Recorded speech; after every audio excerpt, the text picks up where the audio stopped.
ALLATRA Global Research Center presents. We are seeing people being diagnosed earlier compared to 50 years ago. We are seeing people being diagnosed with more aggressive disease of various kinds. And we are seeing people having worse outcome compared to what they used to. And this is despite of all the advancement we have been able to make in the medical science in general. Do we expect the rise in neurodegenerative diseases, disabilities, and so forth? Or anything? There seems to be something else, something in the environment that is causing this cancer at an alarming rate, and it's getting worse. So a very serious problem. And it's getting worse. So a very serious problem.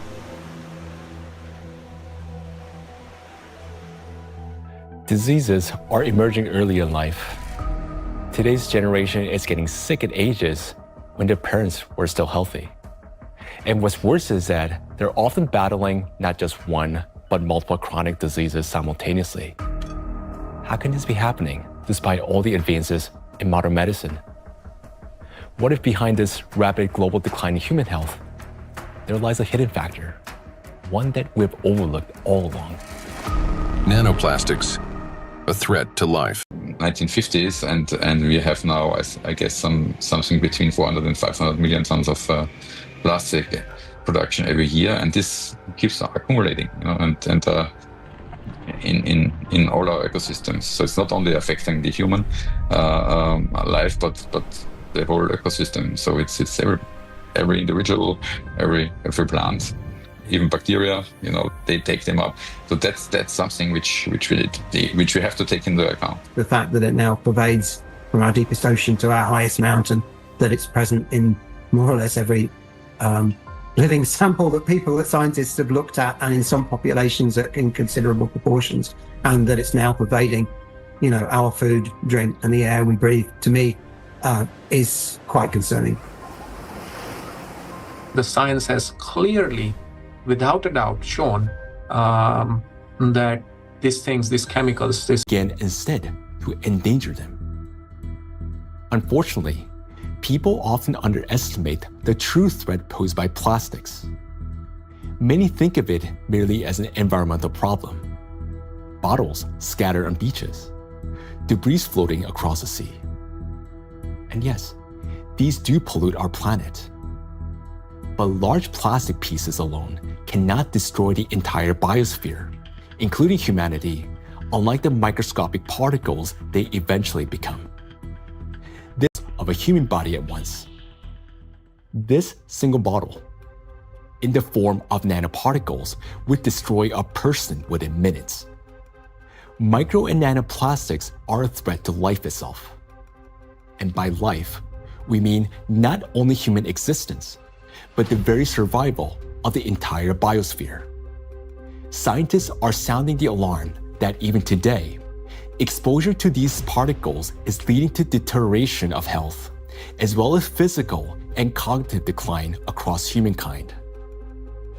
A growing body of research links micro and nanoplastics to the development of diseases.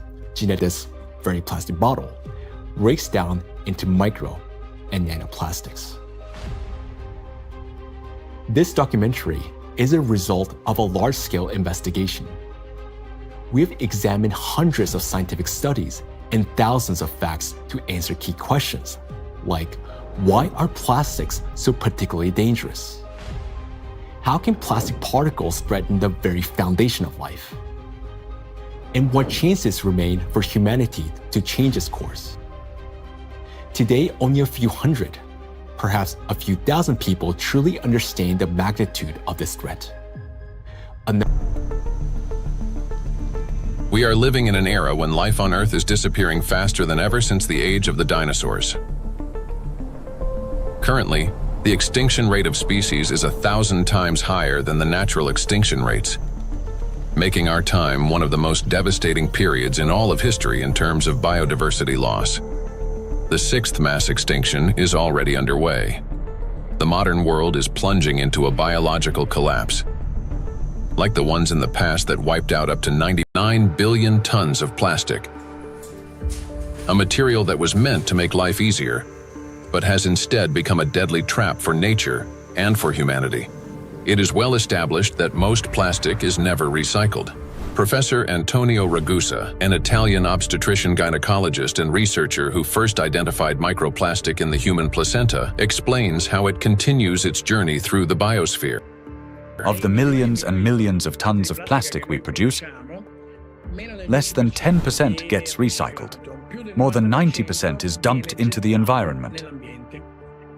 And when plastic gets dumped into the City in Turkey, founder of a research group on microplastics and expert in marine biology and Mediterranean microplastic contamination, speaks about this growing concern. I'm working on fish biology mostly.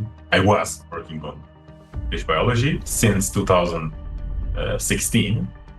During my PhD study, I recognized that all the sampling location that we work for biodiversity fully polluted with plastics, not only microplastics, because first we realized that the main problem is plastic. When I started to teach, I set the challenge to some of my students. They went out onto the shoreline, they collected samples of sand, and we started to look at them under the microscope.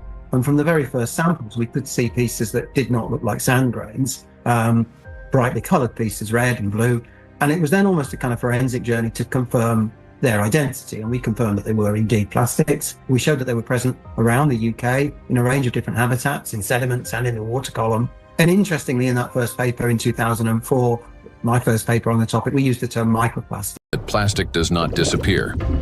Under the influence of sunlight, waves, salinity, and mechanical friction, it breaks down into microplastics and nanoplastics. Microplastics are plastic particles smaller than 5 millimeters in size, while nanoplastics are smaller than 1 micrometer, about 1,000 times thinner than a human hair.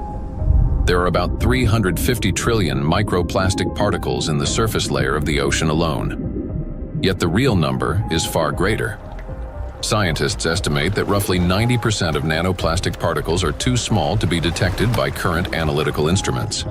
As water evaporates from the surface of oceans and other bodies of water, just mechanical forces, those shredding nanoplastics are much more potent to stay in the air for a long period, and that means picked up and brought even here at 3,106 meters above sea level.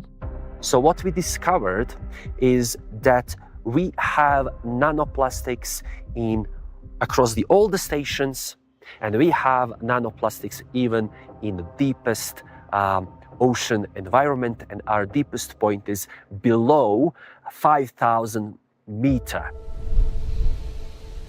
Micro and nanoparticles in the atmosphere can travel thousands of kilometers, crossing from one continent to It took about 11 days until aerosol particles with a higher radiation received the Somlik Observatory. Another example was in 2025, on the 9th of June, there was a kind of transport, an air mass from Canada received the station here. We could see it in the sky. Of course, we could see it in our data that we had higher aerosol concentration, but the really impressive moment was, and that's why it's also important to have stuff up here, we could really smell the burn in the air. And this lasts for the whole day. So there you can see how intense. In both the northern and southern hemispheres. Liliana Cáceres Sanchez, MSc in Science, Technology and Health, a biologist specializing in ecotoxicology and environmental protection, and a researcher at the Center for Research in Exact Sciences and Engineering at the Bolivian Catholic University San Pablo, notes that microplastics are present in natural environments, in living organisms, and in food products. In recent years, we've conducted analyses of soil, air, and both surface and groundwater in Cochabamba. We have also examined lakes and lagoons, and in all of these samples, we have found microplastics. The fact that we found microplastics even in areas with no human presence suggests that microplastic particles are actively moving.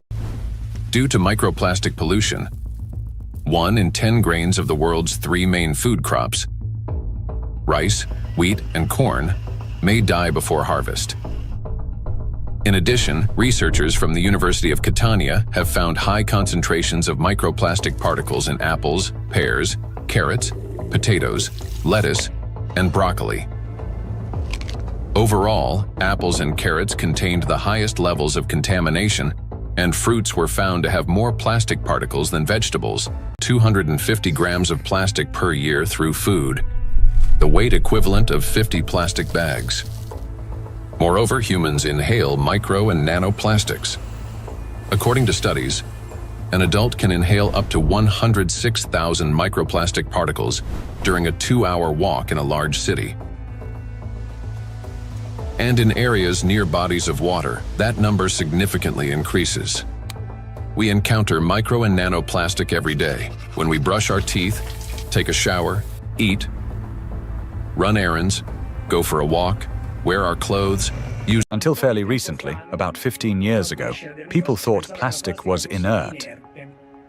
And in fact, if you look at these plastic pellets, not microplastics but larger macroplastics, even if you put them in water, they just sit there quietly. It seems like they don't interfere much with the environment. But once they break down into micro and nanoplastics, they get into the human body through those 3 pathways, enter the bloodstream, and from there plastic have been found precisely in human brain tissue. Professor Lucas Kenner, a pathologist, cancer researcher, director of the Christian Doppler Laboratory for Applied Metabolomics, and scientific director of the Micro-1 project studying microplastic and its effect within just a few hours.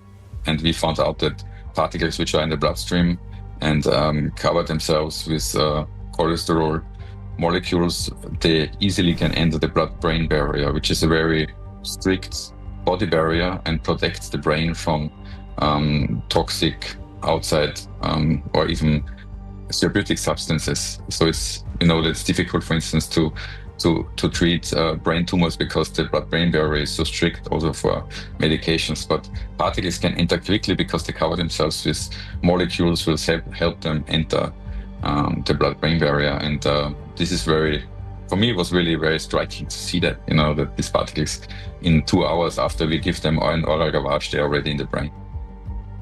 Scientists at the University of New Mexico have found that in every gram of brain tissue in middle-aged individuals, there are about 4,900 micrograms of plastic. This means that today, around 0.5% of the human brain is composed of plastic. Simple calculations show that the human brain contains on average around 7 grams of plastic, roughly the weight of a plastic teaspoon. And such a teaspoon is already inside the human head. It is well known that micro and nanoplastics are dangerous because of toxic chemical additives they contain, such as phthalates and bisphenols. Treating diseases associated with just 3 chemicals of the most toxic additives found in plastics costs humanity $1.5 trillion a year. But this is only the tip of the iceberg, as overall more than 16,000 chemical compounds are used in the production of various types of plastics, each carrying its own potential risks to human health. Yet there is another factor, one far more dangerous and still vastly underestimated, in how nanoplastics affect the human body. It is precisely this factor that allows nanoplastics to easily penetrate the body's protective barriers, and once inside, they are virtually impossible to remove.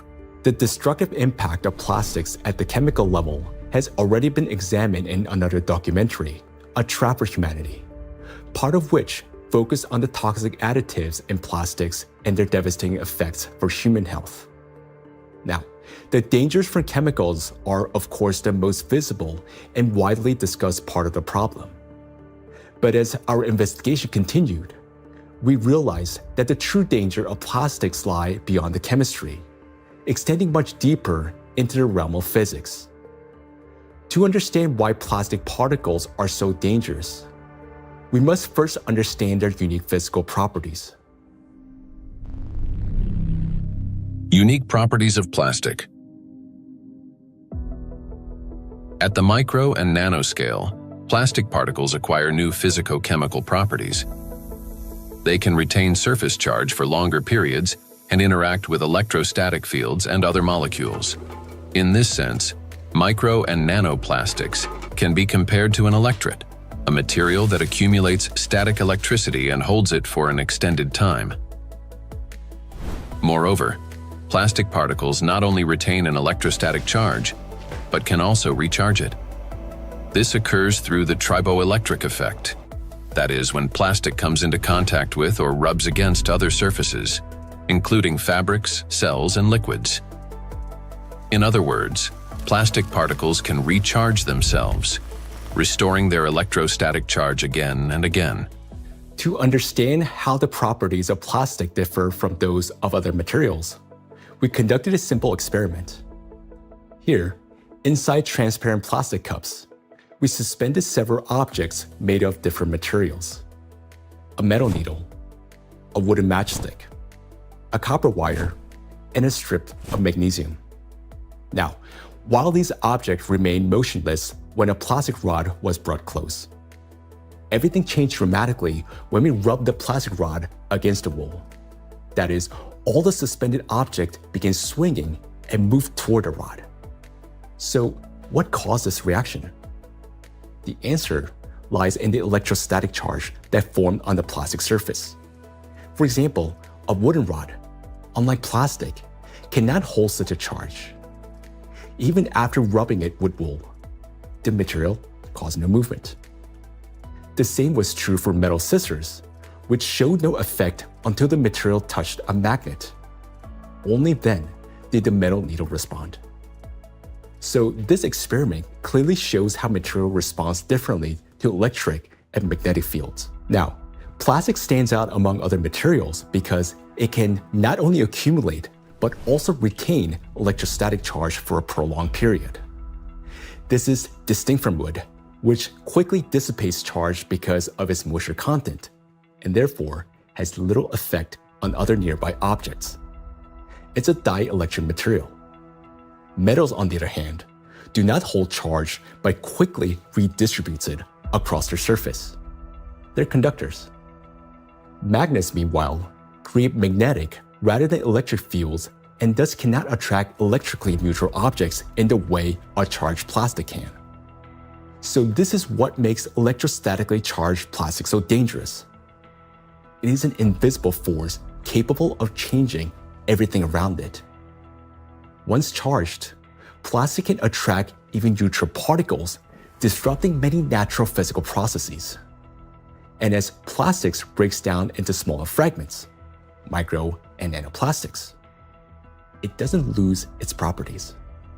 In fact, the impact of plastic on the environment and living organisms only intensifies as the particles become smaller. It's the charge that makes plastic especially dangerous to all life on our planet. Therefore, plastic cannot be regarded as passive waste.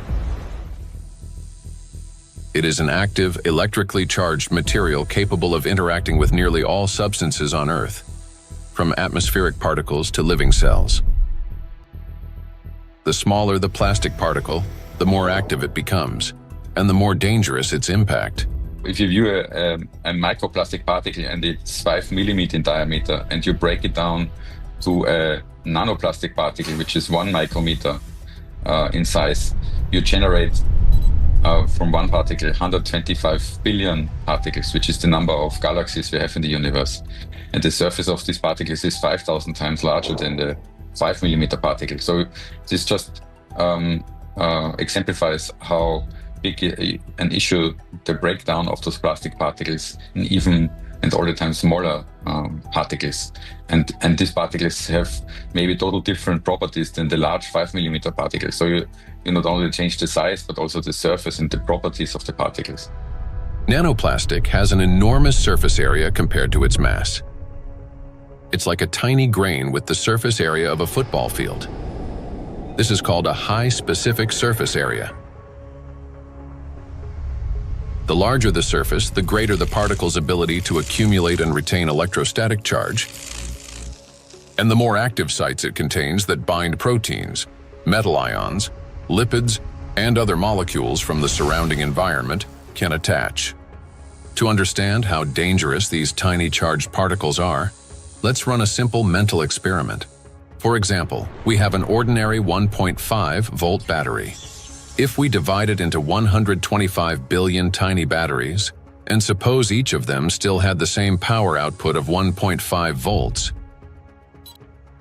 Their aggregate power would equal 187.5 billion volts. Imagine how much greater the voltage will become. Similar things happen with plastic. When a single fragment of plastic is divided into 125 billion particles, each carrying a charge, the amount of charge increases. Today, millions of tons of plastic in our biosphere are constantly breaking down into smaller and smaller particles, each carrying an electrostatic charge that allows it to penetrate everywhere. Consequently, as the number of electrostatically charged plastic particles grows, and excess electrical potential builds up throughout our planet. This is a major factor disrupting the Earth's energy balance, contributing to warming of the oceans, increase in atmospheric anomalies, as well as the number and severity of natural disasters each year. Note that the warmer the ocean, the more acidic it gets, and the faster plastic breaks down into charged micro-nanoplastics. This in turn leads to greater buildup of energy on our planet, amplifying all these processes in a self-reinforcing chain reaction.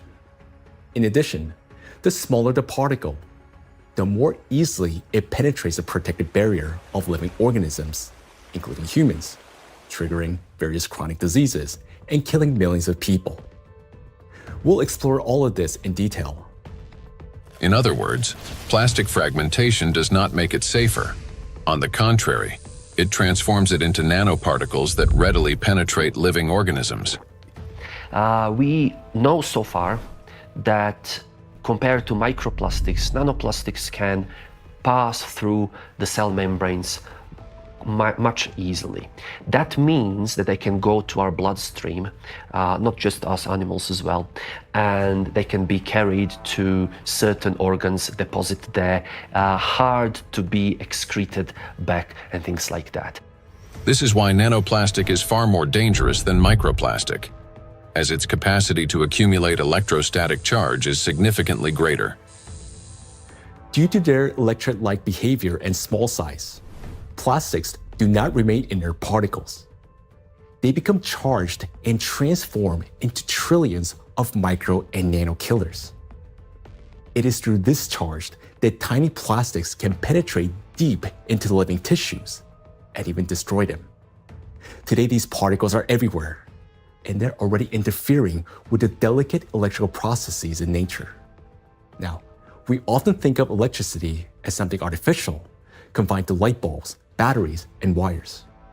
But in reality, electrical impulses are the very language of life.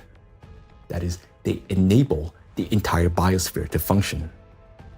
And it is precisely these natural processes that electrostatically charged micro and nanoplastics are now disrupting. Universal language of nature.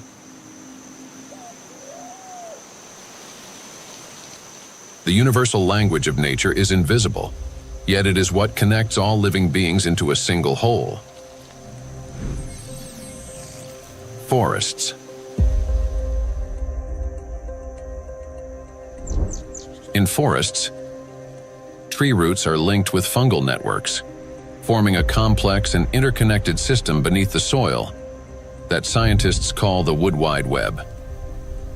This network not only distributes water and nutrients, but also enables plants to exchange information.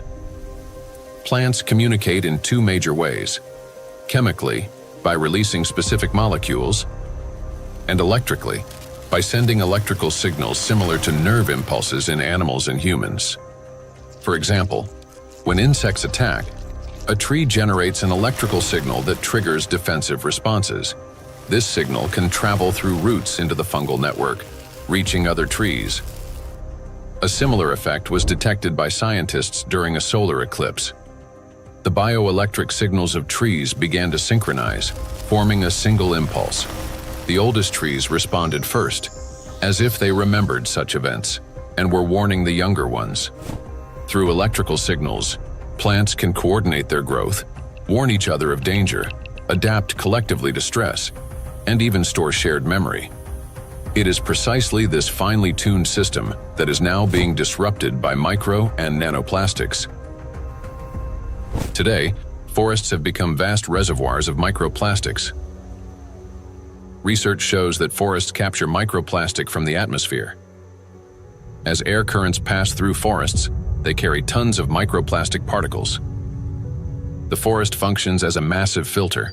Tree canopies and leaves literally comb out particles from the air.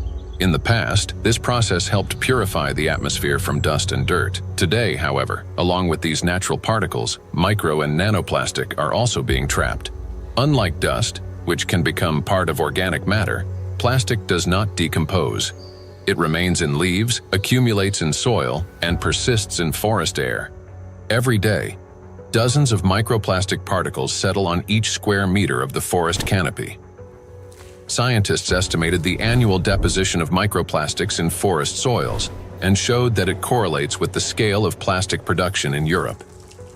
Assuming that atmospheric fallout is the primary source, they concluded that roughly 400,000 microplastic particles per square meter could accumulate in forest soil over a 70-year period. Charged particles distort bioelectrical signals and deprive forests of their ability to adapt and survive. Negatively charged nanoparticles penetrate plant roots more easily, disrupting nutrient absorption. As a result, growth slows down and root formation is impaired. In addition, electrostatically charged micro and nanoparticles of plastic adhere to leaves and penetrate plant cells, impairing photosynthesis. They damage chloroplasts, the energy centers of plant cells, the analog of mitochondria in animal and human cells. Prolonged exposure to micro and nanoplastics reduces the ability of plants to produce oxygen. Some of the world's forests, such as the eastern forests of the Amazon, are already emitting more carbon dioxide than they produce oxygen. Animals. Micro and nanoplastics can penetrate the brains of animals. Electrostatically charged plastic particles damage brain cells and disrupt the transmission of nerve impulses. This causes malfunctions in the nervous system, from reduced vision, hearing, and smell to impaired motor coordination. As a result, animals struggle to navigate, find food, avoid danger, and to communicate with one another. And all of this greatly reduces their chances of survival. These effects mirror the early signs of neurodegenerative diseases in humans. According to the Worldwide Fund for Nature, over the past 50 years, the global population of wild animals has declined by nearly 70%. People can't even protect those they've taken responsibility for. Household pets are also poisoned by micro and nanoplastics.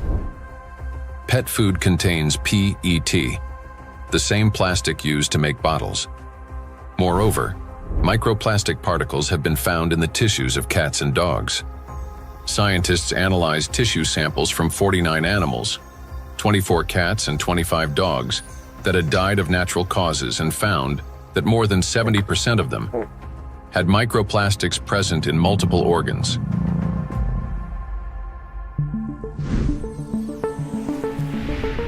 Insects. The rate of insect extinction is 8 times higher than that of mammals, birds, or reptiles. The crisis is especially severe for pollinators, bees, whose role in ecosystems and agriculture is critical. Wild and domesticated bees pollinate 75% of agricultural crops and 90% of wild flowering plants. More than 30% of the world's food production depends on bees. Today, populations of honeybees and wild bees are declining rapidly. If this trend continues, half of all bee populations may disappear within the next decade. The disappearance of bees means the loss of the link that connects plants and food, nature, and humanity. Studies by Indian researchers have identified a correlation between microplastic pollution and declining populations of insects. Bees interact with their environment through electrical impulses. They navigate not only by scent, color, and flower shape, but also, remarkably, by sensing a flower's electric field.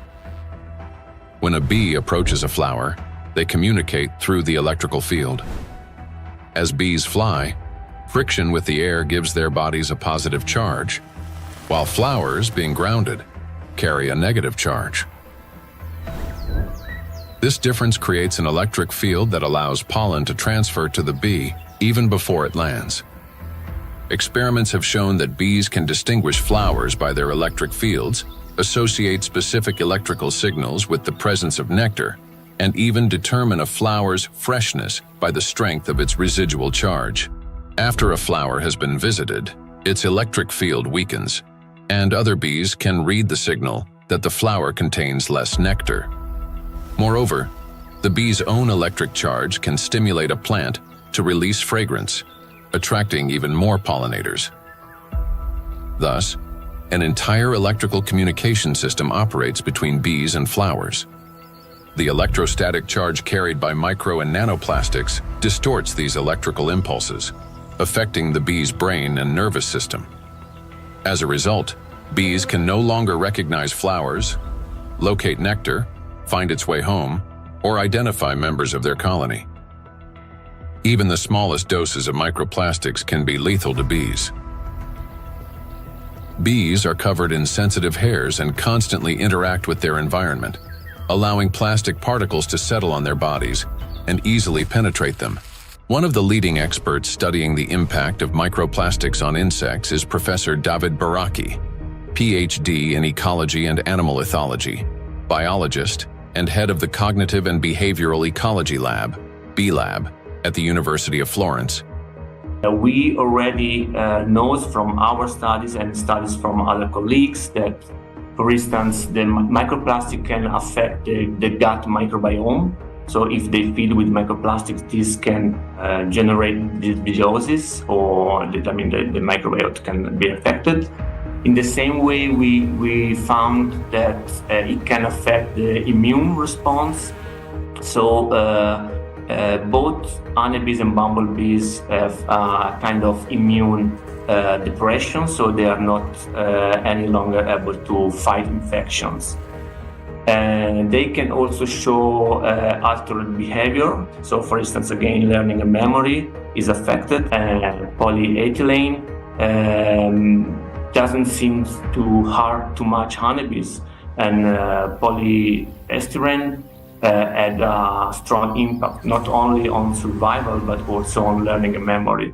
So in our experiment, we really found that this polymer, concentration that we probably can find in environment can actually impair memory formation and memory retrieval. And this is, of course, alarming because for honeybees, it's, as I said, it's very, very important to have a good learning and memory capabilities.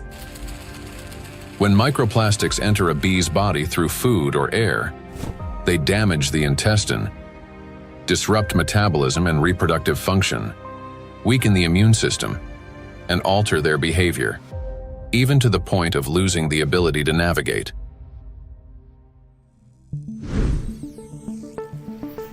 Birds. Across the globe, scientists are observing an alarming trend. The number of wild birds is rapidly declining. In North America alone, over the past 50 years, approximately 3 billion birds have disappeared. That is a quarter of the entire bird population. Electrical signals play as vital a role in the lives of birds as they do throughout the entire biosphere. The avian nervous system functions through transmission of electrical signals from the brain to all parts of the body. Those impulses control movements of wings, tail, and body in flight, vision and coordination, cognitive responses, for example, evading predators, song and vocal communication. Birds are true living navigators capable of traveling thousands of kilometers and returning precisely to the same locations year after year. Scientists have discovered that many migratory birds use Earth's magnetic field for orientation. Imagine an airplane. A pilot sees a radar screen with lines and markers to avoid getting lost in the sky. For birds, their eyes serve as such a radar. Specialized molecules in their eyes detect both light and Earth's magnetic field, converting them into electrical signals. In the brain, those signals form an image with field lines superimposed on the real world. A bird simultaneously sees clouds, land, and its magnetic radar, allowing it to maintain course in any direction with ease. Electrostatically charged micro and nanoplastic particles entering a bird's body distort electrical impulses and disrupt functioning of its nervous system. This leads to loss of motor coordination, weakened memory and learning ability, and impaired vocalization and spatial orientation. Externally, this manifests as increasingly erratic flight, unstable behavior, and even softer, weakened chirping. Nestlings are especially vulnerable. Many do not survive to adulthood, and those that do often exhibit cognitive impairments. However, that's not all. Plastics damage the liver, kidneys, stomach, and brain of birds, causing symptoms that resemble Alzheimer's disease. Even birds that appear healthy lose the ability to adequately care for their partners and offspring, sharply reducing their chances of successful reproduction.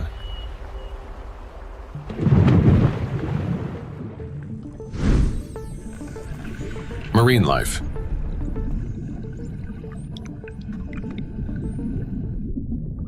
Beneath the surface reigns a unique world where vision weakens and sounds become distorted. In such conditions, marine life perceives reality differently. Through electroreception, the ability to sense faint electric fields and navigate by them. Predators such as sharks can detect tiny electrical impulses produced by muscle contractions and the heartbeat of their prey. Even if a fish remains motionless and hidden in sand, its bioelectric signals reveal its location. All living organisms in water generate continuous bioelectric fields due to ion flow across their skin.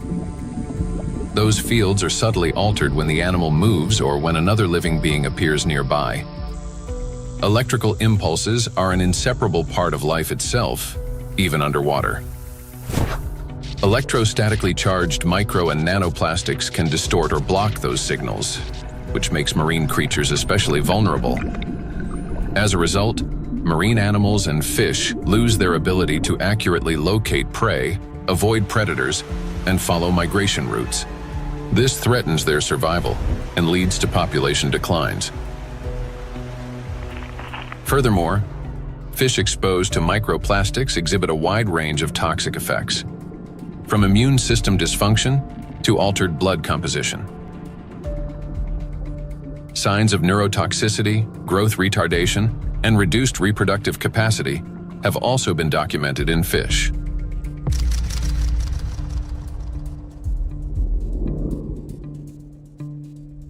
All processes in the biosphere rely on extremely subtle electrical impulses.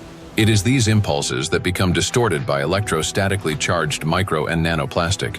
Micro and nanoplastics have already permeated every environment and integrated into all ecosystems.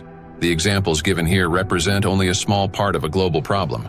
Disruptions are occurring throughout the biosphere without exception, and the outcome is the same everywhere. Distortion of signal transmission, breakdown of biological connections, malfunction of living systems, and ultimately, the death of life itself.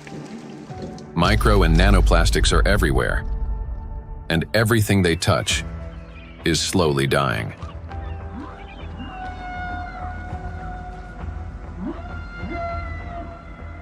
Charged micro and nanoplastics disturb the natural biological impulses that form the very foundation of life. Gradually, they erode the mechanisms that allow the biospheres to exist and interact. This decay begins from within, slowly, almost imperceptibly, yet inevitably. Even what appears healthy and alive today is already contaminated by micro nanoplastics. Today, so many of these particles have already accumulated on our planet that they would be enough to destroy the entire biosphere several times over. And their numbers continue to grow each day. Nature is not merely a habitat. It's our breath, our nourishment, and our protection. Humanity can survive without technology, but not without air, water, and living organisms. When life on Earth dies, humanity dies with it. The truth is that we do not exist separately from nature, no matter how much we try to convince ourselves otherwise. We're part of it. So you have probably guessed who we're going to talk about next. Yes, about us. Impulse of life. For humans, just like for all living beings in the biosphere, electrical signals are the pulse of life. The human body is, quite literally, an electrical system. The brain thinks with the help of electrical impulses. The heart beats because cells transmit electrical signals to one another, and muscles contract when they receive signals from the nervous system. Neurons play a key role in coordinating all body functions by generating and transmitting electrical impulses. How an electrical impulse is generated in neurons. Every neuron has a membrane with the so-called gates, ion channels. When a signal needs to be transmitted, some of these gates open, and ions begin moving quickly into or out of the cell. This flow of ions changes the membrane's electrical charge, creating an electrical impulse. The impulse travels along the neuron and transmits information further to other cells. How you communicate, whether you interrupt, speak quickly and emotionally, or on the contrary, whether you're apathetic, how you scroll through a news feed on your phone, whether you rush or move slowly, depends largely on the balance of ions. When this balance is disrupted, a person can become overly irritable, or, on the contrary, sluggish. Every movement and reaction of our body is based on electrical impulses in neurons and other cells. For example, if you accidentally touch a hot object, nerve fibers instantly transmit a signal to the brain, which commands the muscles. Pull your hand away.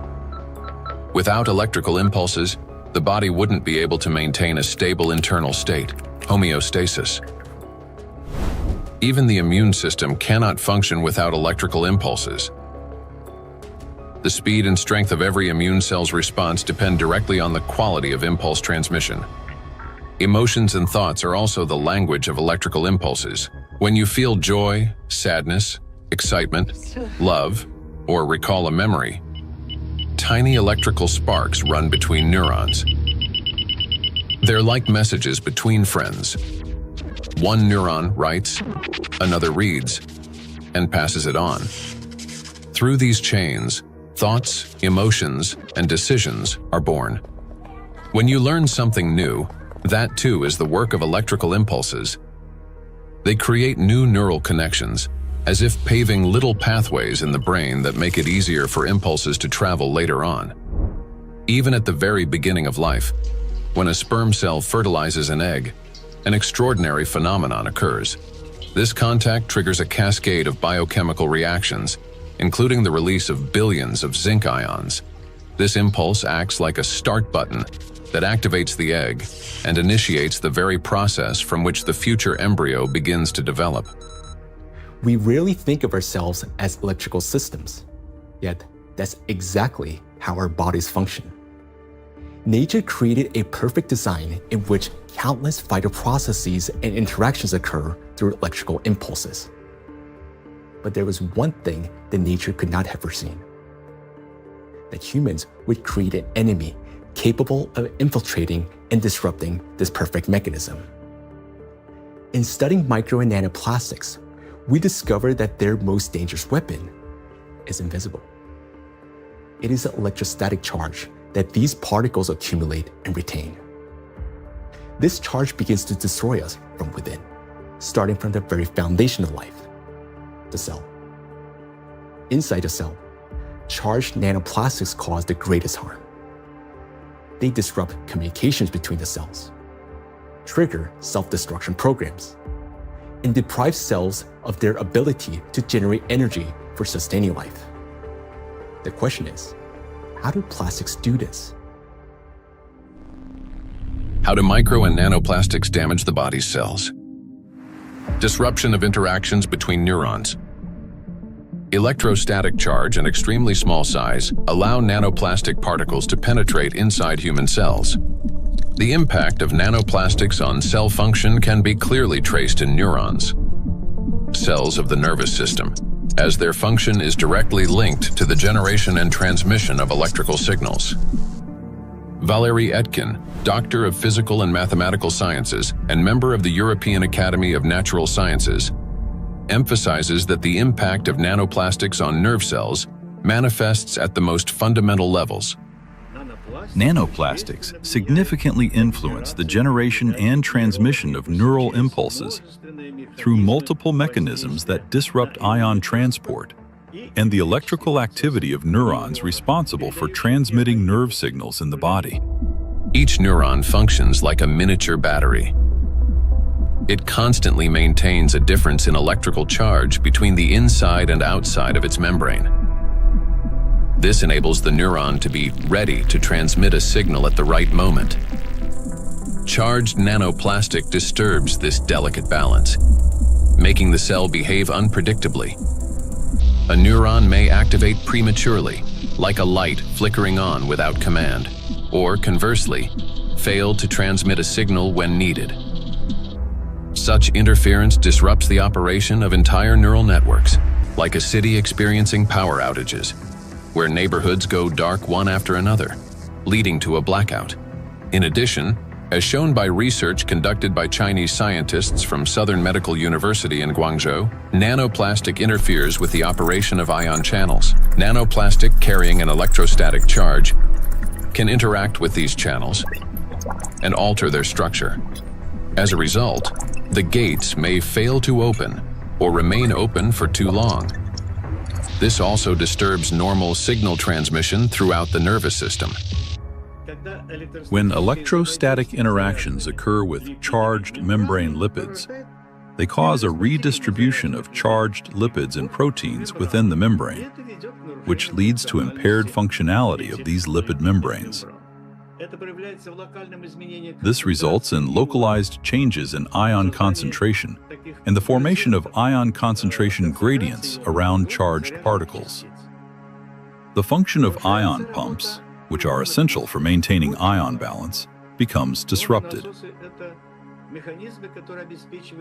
Ion pumps are mechanisms that move substances against their concentration gradients, a process known as active transport.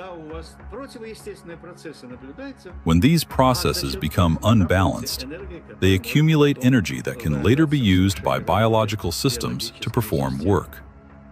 And so, the work of these pumps may be disrupted, yet it's one of the core mechanisms underlying biological activity.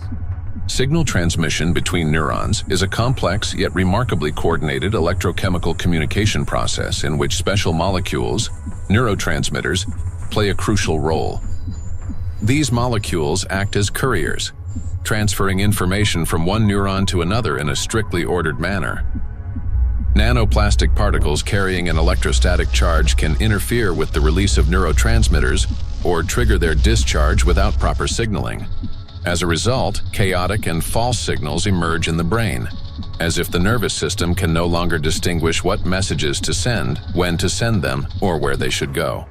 Any disruption in communication between neurons inevitably affects our mental state.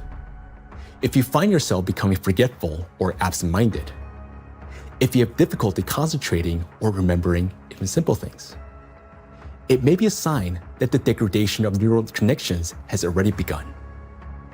Nanoplastics not only interfere with communications between neurons, but they also penetrate directly into cells and even trigger their self-destruction. Cells start the process of self-destruction. Each cell continuously produces specific molecules known as reactive oxygen species. These molecules participate in processes of growth, division, and programmed cell death. Under normal conditions, their levels are regulated by the cell's defense system, antioxidants, acting as cleaners.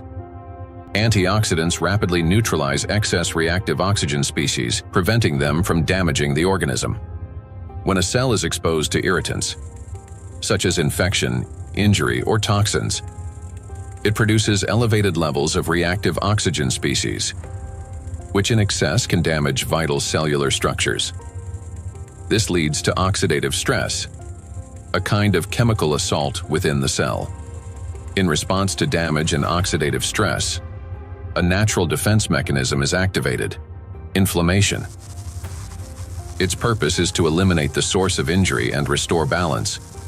However, in the case of electrostatically charged nanoplastic, this mechanism ceases to function properly. Plastic particles remain inside the cell and act as a continuous irritant. The inflammation does not subside and becomes chronic. As a result, DNA, proteins, membranes, and other key cellular structures are damaged. Ultimately, the cell either can no longer function properly or initiates its own self-destruction. We've done remarkable studies and discovered that plastic embeds itself inside the cytoplasm. The cytoplasm contains organelles, small structures that keep the cell alive and functioning. Plastic gets into the cytoplasm and stays there. It becomes surrounded by a membrane. Similar to the cell membrane, the cell isolates it because it wants to destroy it. And it starts producing enzymes and other substances the cell normally uses when it's invaded by microbes, viruses, bacteria, or antigens. But unlike those natural invaders, plastic is indestructible, as we said. So the cell is essentially subjected to chronic stress, and eventually it becomes diseased. The Microplastics Research Group at the Bolivian Catholic University in Cochabamba uses aquatic planarians, small organisms that serve as highly useful biological models. Their strong regenerative capacity makes it possible to detect early changes in cellular processes similar to those that occur in other animals. Microplastics, especially when combined with other pollutants such as metals, are already affecting living organisms. Microplastics can trigger oxidative stress, an imbalance between the production of reactive oxygen species and the body's antioxidant capacity. This oxidative stress directly affects cellular metabolism, disrupting the functions of proteins, lipids, and nucleic acids, which can lead to changes in growth, regeneration, and the overall physiology of organisms. Thus, exposure to electrostatically charged nanoplastic leads to oxidative stress, inflammation, and consequently, the death of not only neurons, but also other types of cells. Oxidative stress is like a fire burning inside a cell, while antioxidants are like firefighters that work to extinguish it. Note that nanoplastics act as a fuel for the fire, feeding it endlessly until the cell is consumed from within. Yet, that's not all nanoplastics do inside our cells. They also destroy the cell's power plants, the mitochondria. Every cell lives and functions thanks to the energy produced by mitochondria. That very energy powers all processes in the body, from cell division to hormone synthesis. Even the electrical impulses that we've been talking about depend on the energy from mitochondria. And it is precisely this vital source of life that charged nanoplastics attack. Cells stop producing energy for life.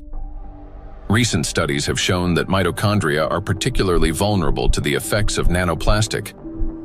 And that's where a cascade of processes leading to aging and disease begins. Scientists from China have discovered that the electrostatic charge and tiny size of nanoplastic particles allow them to penetrate deep into the cell and accumulate even within mitochondria, disrupting their function. Such a condition is known as mitochondrial dysfunction, a state in which mitochondria can no longer perform their essential roles. For comparison, a mitochondrion is approximately the size of a bacterium, while a nanoplastic particle is dozens of times smaller. Dr. Jeffrey Long, a radiation oncologist with many years of clinical experience and an expert on environmental exposures and their impact on human health, explains the destructive intracellular processes triggered by nanoplastic. They can get into the cell and they can damage the critical parts of the cell, particularly mitochondria. Mitochondria in each cell in the human body is sort of the energy machine. It produces the raw stuff that provides energy to the entire rest of the cell. And it is frightening to understand, and increasingly so with increasing scientific studies, that nanoparticles nanoplastics, as they get in, are actually damaging the mitochondria, that energy-producing part of the cell. They're also damaging the part of the cell involved in division and reproduction called DNA. And certainly they can affect other molecules and proteins within the cell. Mitochondria are the cell's energy and signaling center. They regulate metabolism, control cell growth and division, protect against oxidative stress, modulate inflammation and immune responses, and trigger programmed cell death. One of their key functions is cellular respiration, the process by which energy is produced. Energy in the human body is generated as follows. First, proteins, fats, and carbohydrates from food are broken down into simple molecules. These molecules then enter the mitochondria, where electrons are extracted from them. The electrons move along a specialized chain of proteins, much like an electric current passing through wires. This electron flow drives the mitochondrial energy machinery, resulting in the production of ATP, the universal fuel that powers all organs and tissues. A single mitochondrion can produce up to 10 million molecules of ATP per day. However, electrostatically charged nanoplastic interferes with this delicate process. Its particles disrupt movement of electrons and reduce the efficiency of ATP synthesis. It is similar to a power plant where the wiring begins to short circuit. The generator falters, energy output drops, and the entire system starts to fail more quickly. Mitochondria have their own DNA, a set of instructions for energy production. Without it, mitochondria cannot generate energy, and the cell gradually loses its power source and begins to deteriorate. Exposure to nanoplastic causes mutations to accumulate rapidly in mitochondrial DNA, further impairing mitochondrial function. Studies published in 2023 demonstrated that 50 nanometer polystyrene nanoparticles sharply reduce ATP production and increase the number of mutations in mitochondrial DNA. We have studies on this, with dramatic images taken using a scanning electron microscope, as well as a transmission one, where you can actually see plastic destroying the mitochondria, the structures that produce a cell's energy. Chronic exposure to nanoplastic turns cells into a battlefield. Their electrostatic charge prevents mitochondria from carrying out their essential functions, and this disruption marks the beginning of the slow decline of cells, tissues, and organs. We have now seen the key mechanisms by which charged nanoplastic particles damage cells. Each of these processes is destructive on their own, but they also occur simultaneously and amplify one another's effects. This chain reaction unleashes an avalanche of damages leading to cell death, and ultimately causing systemic breakdowns and accelerating biological aging. Micro and nanoplastics accelerate aging. We tend to think that aging begins with wrinkles, gray hair, or fatigue. But in reality, it starts deep within the cells, with mitochondrial dysfunction and failures in key biological processes. Over time, damaged and dying cells accumulate, and the body loses its ability to renew itself. Aging is the gradual wear and tear of life's internal mechanisms. Scientists identify several main mechanisms of aging, such as oxidative stress, mitochondrial dysfunction, chronic inflammation, telomere shortening, DNA damage accumulation, epigenetic alterations. These same mechanisms underlie various diseases. When mitochondria can no longer produce sufficient energy, when DNA damage accumulates, and when inflammation becomes chronic, the organism grows increasingly vulnerable. This is when conditions such as diabetes, cancer, heart attack, dementia, and Alzheimer's disease begin to develop, and they all share one root cause: the aging of cells and tissues. Here's the crucial point. electrostatically charged nanoplastic induces the same processes: oxidative stress, DNA damage, mitochondrial dysfunction, telomere shortening, chronic inflammation, and epigenetic alterations. Thus, electrostatically charged nanoplastic artificially accelerates cellular aging. What once unfolded over decades can now progress many times faster under its influence.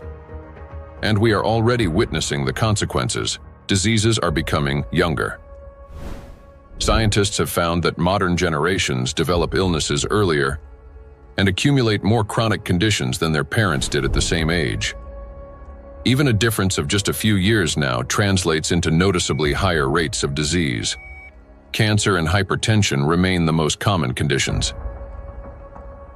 Moreover, each subsequent generation shows an increase in the number of chronic conditions in a single individual. Diseases once considered age-related are increasingly found in young people. Notably, this trend coincides with the growing plastic pollution of the environment. As a result of exposure to electrostatically charged nanoplastic, the biological cell age of people in their 20s or 30s may already correspond to that of a 50 to 60-year-old person.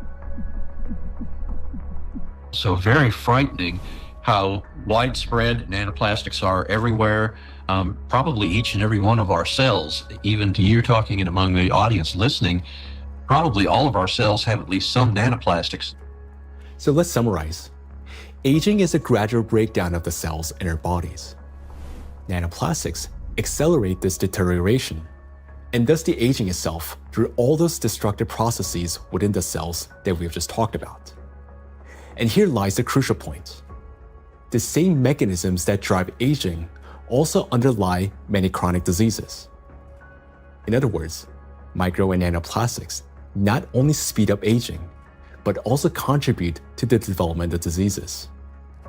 Today, micro and nanoplastics are detected in every organ of the human body, and everywhere, in each organ, in each cell. The tiny plastic particles trigger a cascade of internal destruction. Nanoplastics damage cell membranes, disrupt ion channels, induce oxidative stress, disable mitochondria, and provoke genetic mutations. These damages affect all cell types in the same way, whether in the heart, bones, lungs, or elsewhere. Now, we know the answer to the main question that began our investigation. Why and by what mechanism are nanoplastics capable of destroying living systems at the microscopic level? But what does that mean to us, for each of us? What specific diseases arise from such cellular destruction within the human body? The answers lie ahead in the next part of our investigation. Micro and nanoplastics are damaging health. Micro and nanoplastics impact the nervous system. Neurological disorders are the leading cause of physical and cognitive disability worldwide, affecting almost 3.5 billion people. Over the past 30 years, the number of such cases has risen drastically, and scientists project that within the next 2 decades, this figure could double. Since this trend mirrors a surge of plastic pollutions in our environment, it becomes clear why these diseases are becoming more prevalent and why they're increasingly affecting younger population. Now, recall the image of a plastic spoon in the brain. Unfortunately, it doesn't sit there inert or harmless. Electrostatically charged plastic particles attack neurons, the brain cells that are responsible for most of our thoughts and movements. Every day and every minute, nanoplastics are silently destroying cells in our brains, and the exposure to these tiny plastics, they never stop. In fact, it continues to accelerate. Consequently, the damage of our neurons lead to severe and often irreversible diseases like Alzheimer's and Parkinson's, multiple sclerosis, epilepsy, stroke, and many others. But neurons are not limited to the brain. They form an extensive network that coordinates and synchronizes the activity of the entire body.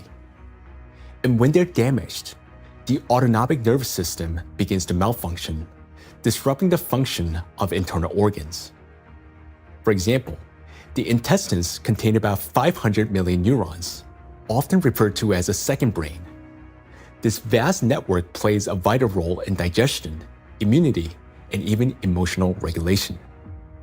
But with every sip of water and every meal, an invisible stream of micro nanoplastics enters our bodies. And unfortunately, most of these particles settle and accumulate in the intestines. Micro and nanoplastics destroy intestinal barriers. The intestine is not just a digestive organ.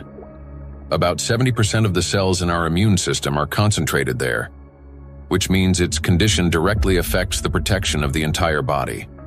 So another study that we provided, showed us we are actually eating plastics, microplastics, because we analyzed 26 human cadaver.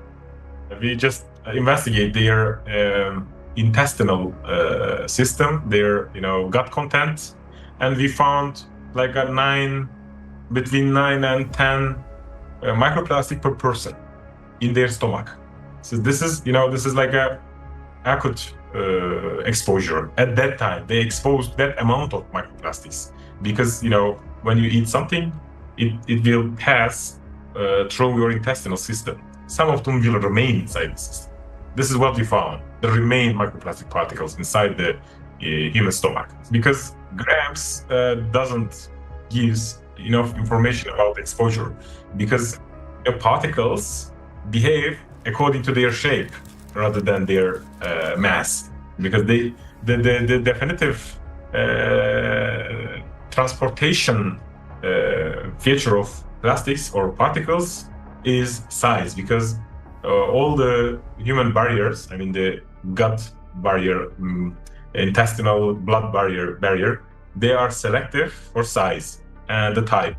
If they smaller than certain size, like 100 micron, they can pass through through intestinal system to the blood system. The intestinal barrier works like a filter. It allows useful substances, vitamins, nutrients, to pass through and blocks harmful ones, toxins, microbes, and foreign particles. But this entire well-coordinated system is destroyed by electrostatically charged micro and nanoplastics. It damages the cells lining the intestinal walls and weakens the tight junctions between them, making the intestinal barrier more permeable. Microbes, toxins, and plastic particles begin to penetrate the bloodstream from the intestine. In response, the immune system triggers inflammation. The intestine is also the body's second brain. Its walls contain about 500 million neurons that are directly connected to the central nervous system. This connection is called the gut-brain axis. The gut and the brain are connected through the vagus nerve. It is like a direct phone line through which they constantly exchange messages. The brain gives commands to the intestines on what to do, and the intestine informs the brain about their condition. A key role in this communication is played by the microbiota, 100 trillion beneficial bacteria. They produce substances capable of both calming and irritating the nerve endings in the intestinal wall, including those of the vagus nerve. Charged micro and nanoplastics disrupt the balance of gut microbiota. Beneficial microorganisms die, while pathogenic ones begin to multiply actively. When this happens, the communication between the gut and the brain becomes distorted. When nanoplastics enter the intestine, it triggers a vicious cycle of destruction. The damage that begins in the intestine leads to systemic malfunctions throughout the body. The digestive, immune, nervous, and endocrine systems all suffer. This accelerates the body's aging process and increases the risk of serious diseases such as irritable bowel syndrome and inflammatory bowel diseases, allergies and autoimmune diseases, depression, anxiety and cognitive disorders, obesity and diabetes, cardiovascular diseases, neurodegenerative diseases, such as Alzheimer's and Parkinson's. Micro and nanoplastics destroy immunity. Researchers from the University Medical Center Utrecht discovered that immune cells exposed to nanoplastic die 3 times faster than those that are not. Such accelerated death of immune cells severely weakens immunity and reduces the body's ability to fight infections. This contributes to the spread of inflammatory reactions throughout the body. Scientists from Zhengzhou University and Henan Cancer Hospital in China have found that nanoplastics penetrate even into the bone marrow and the thymus, the organs where blood and immune cells originate and mature. The bone marrow performs 2 key functions. On the one hand, it is a blood cell factory, where red blood cells, white blood cells, and platelets are formed. On the other, stem cells of the bone marrow play a role in regenerating bones, cartilage, muscles, and fat tissue. The impact of nanoplastics on stem cells means damage to the very foundation of regeneration. First, blood formation worsens. Anemia can develop due to a lack of red blood cells.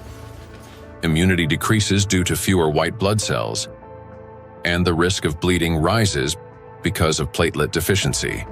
Second, damage to bone cells makes bones more fragile, increasing the risk of fractures and slowing their recovery. Nanoplastics not only destroy the immune system, but through its electrostatic charge, they also create conditions for the reproduction and resilience of pathogens. A study from the University of Illinois showed that positively charged nanoplastic particles increase physiological stress in gut bacteria such as E. coli, making them more pathogenic. The electrostatic charge plays the decisive role here. It is what increases the pathogenicity of microorganisms. At the same time, nanoplastic particles without electrostatic charge did not cause physiological stress in bacteria, and their danger to humans did not increase.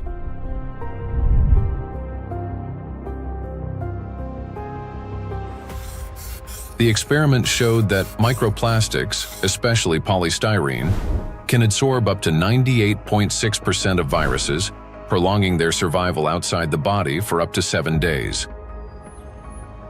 Viruses that normally die under sunlight or oxygen within hours can persist on plastic for 2 to 7 days, remaining on surfaces such as handrails, bottles, and door handles. A single sneeze from an infected person can release up to 200 million viral particles into the air, which can land on any plastic surface indoors or bind with nanoplastic particles in the air and water. Microplastics become an air and water taxi, spreading infection. Once in the bloodstream, charged micro and nanoplastic particles quickly become coated with plasma proteins, forming a biocorona, which masks them as the body's own cells and makes them invisible to the immune system. Antibiotic resistance.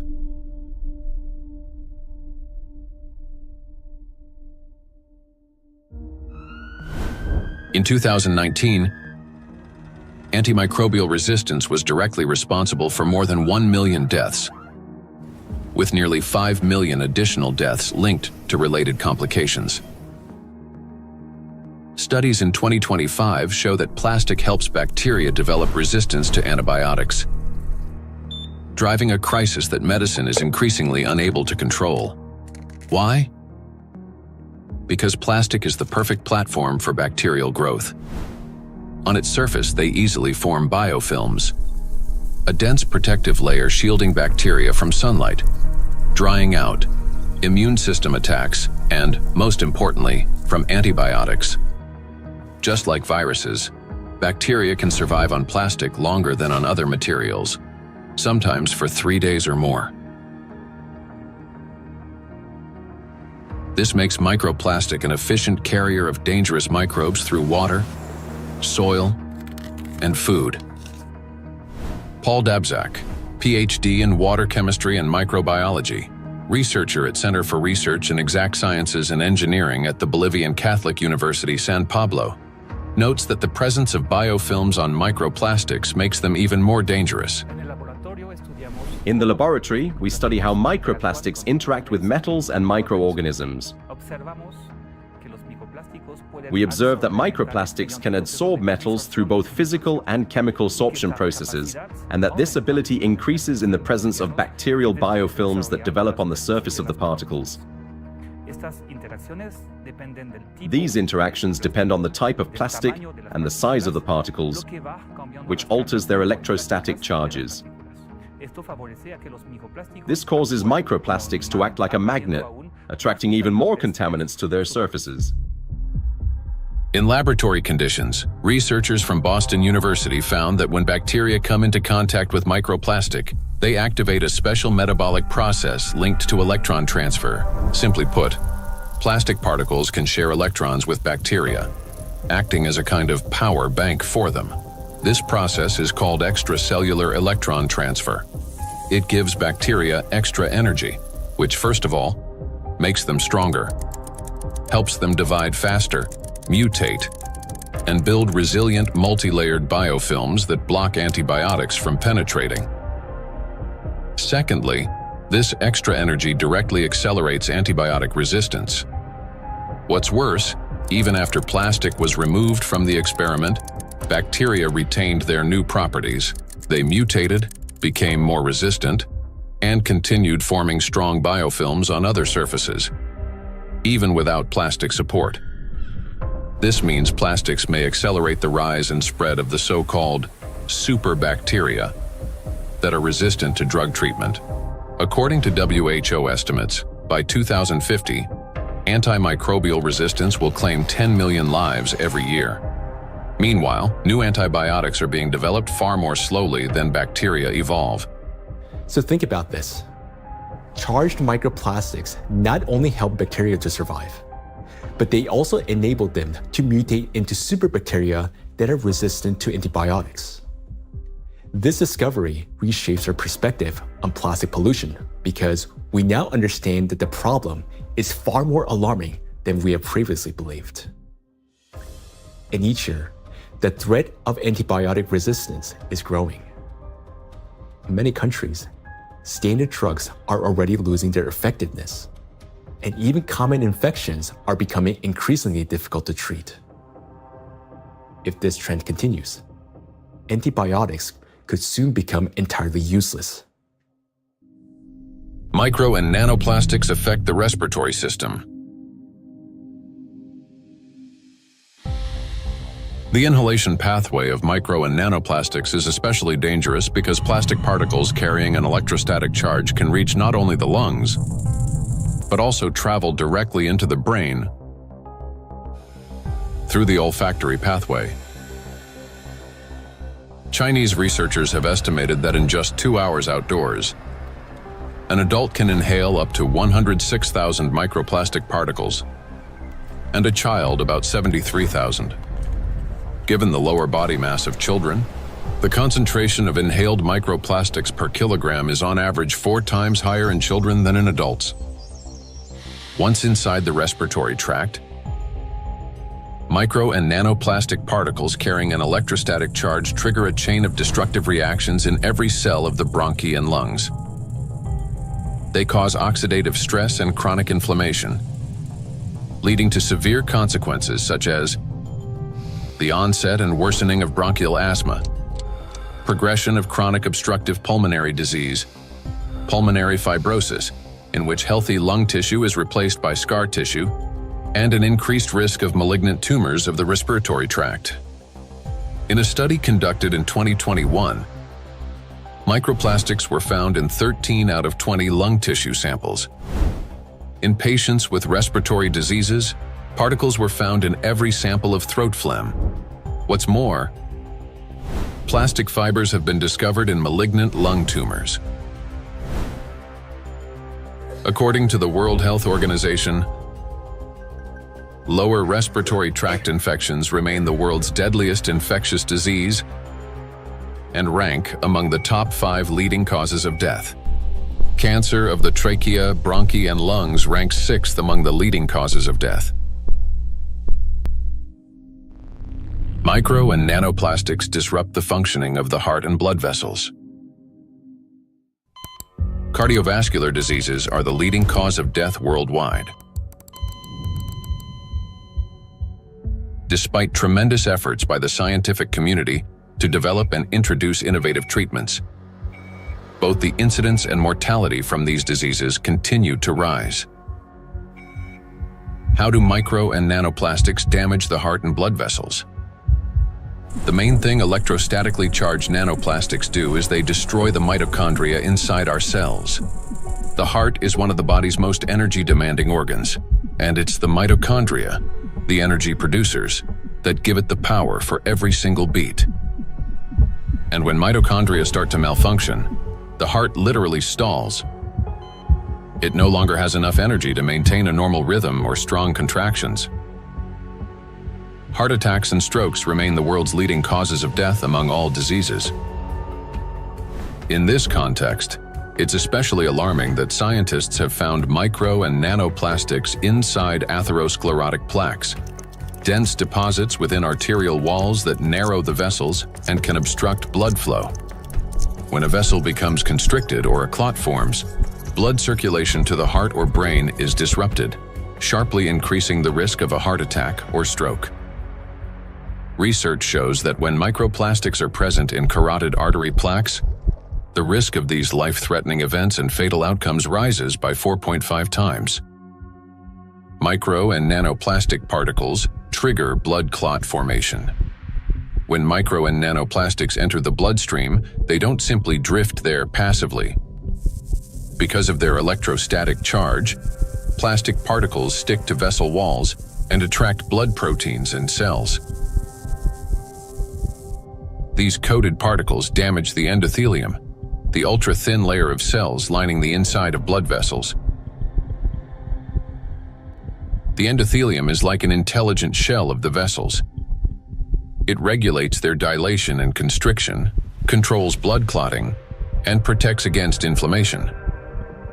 However, under the influence of micro and nanoplastics, this system breaks down, leading to chronic inflammation and an increased risk of thrombosis. In addition, electrostatically charged microplastics can interact with blood cells, platelets and red blood cells, disrupting their normal behavior. Under normal conditions, red blood cells carry a negative surface charge called the zeta potential, which keeps them from sticking together and allows blood to flow freely, even through the tiniest capillaries. But when exposed to microplastics, this charge decreases. Red blood cells begin to clump together, blood viscosity rises, and clot formation starts. As a result, clots appear in the vessels, obstructing blood flow, which is especially dangerous for the brain, heart, and eyes. This consequently increases the risk of chronic fatigue, vision disorders, hypertension, heart attack, and stroke. Nanoplastics interact with cell membranes. Positively charged nanoparticles are strongly attracted to negatively charged components, leading to disruption of membrane integrity, for example, in red blood cells, platelets, and endothelial cells. Micro and nanoplastics induce the development of cancer. The rise in cancer rates worldwide is absolutely frightening. I think it's very legitimate to call it an epidemic. The statistics are sobering. The World Health Organization estimated that in 2020, worldwide there was about 18.1 million new cases of cancer, whereas in 2022, just 2 years later, it's gone from 18.1 million up to nearly 20 million. And in fact, according to the World Health Organization, if this trend continues, by 2050, worldwide there's going to be 33 to 35 million new cases of cancer, truly an epidemic and truly a real major health issue affecting every single person everywhere in the world. So yes, that's a huge problem. For a long time, cancer was considered a disease of old age, the result of accumulated DNA mutations, weakened immunity, and years of exposure to carcinogens. But today, because of nanoplastic exposure, mutations can begin to build up in the body at much earlier stages of life. There's an increased rate of cancer worldwide in children and also in people much younger than I used to see. So what's going on now is that we're having a rise in people getting cancer, children, young adults, And it's probably not due to smoking or alcohol or anything. There seems to be something else, something in the environment that is causing this cancer at an alarming rate, and it's getting worse. So a very serious problem, yes. And again, one of the possibilities that could be accounting for this, we'll be talking more about it, is indeed nanoplastics. We observe in the last 30 years that in some countries we observe early onset cancerogenesis, so that tumors are diagnosed more early than previously. So that things like colorectal cancer are observed earlier than and diagnosed earlier than 30 years ago in average. A key role in tumor development may be played by mitochondrial dysfunction, caused by exposure to nanoplastics. This happens through the accumulation of mutations in mitochondrial DNA and the disruption of normal cell death mechanisms, which together reduce the body's ability to eliminate damaged cells and increase the likelihood of these cells transforming into tumor cells. So these tumor cells are very aggressive, and normally they don't take anything up which they cannot use. So, I mean, what could happen, I mean, this is hypothetically that they can produce some energy out of these plastics, or somehow some pathways are activated which are helping, the cells to move faster. That could be. So we need to investigate that. So it's a very important question, and we are basically on that to find out what happens mechanistically in those cells, that they can use plastics to facilitate their migratory potential. Nanoplastics increase levels of reactive oxygen species in organ cells and tissues, causing oxidative stress that accelerates the growth of cancer cells, helps them spread to other tissues, stimulates formation of new blood vessels, enhances inflammation, and weakens the immune system. Moreover, the high level of oxidative stress caused by electrostatically charged nanoplastics promotes the survival of tumor cells and reduces their sensitivity to therapy, making malignant cells more aggressive. Anything that damages the normal cell DNA that is responsible for the growth and division of cells, that damage can contribute to that cell becoming malignant, growing and dividing and spreading uncontrollably. That's what cancer is. And that is certainly a concern about the effect of nanoplastics. And then above and beyond that, because nanoplastics affect so much of the cell's function, the oxygenation, the ability of a cell to function, above and beyond that, I'm concerned as a doctor that treats cancer that nanoplastics may be reducing the effectiveness of our cancer treatments. I'm a physician that treats cancer with radiation therapy, so I am concerned about nanoparticles adversely affecting the use of radiation therapy to control cancer.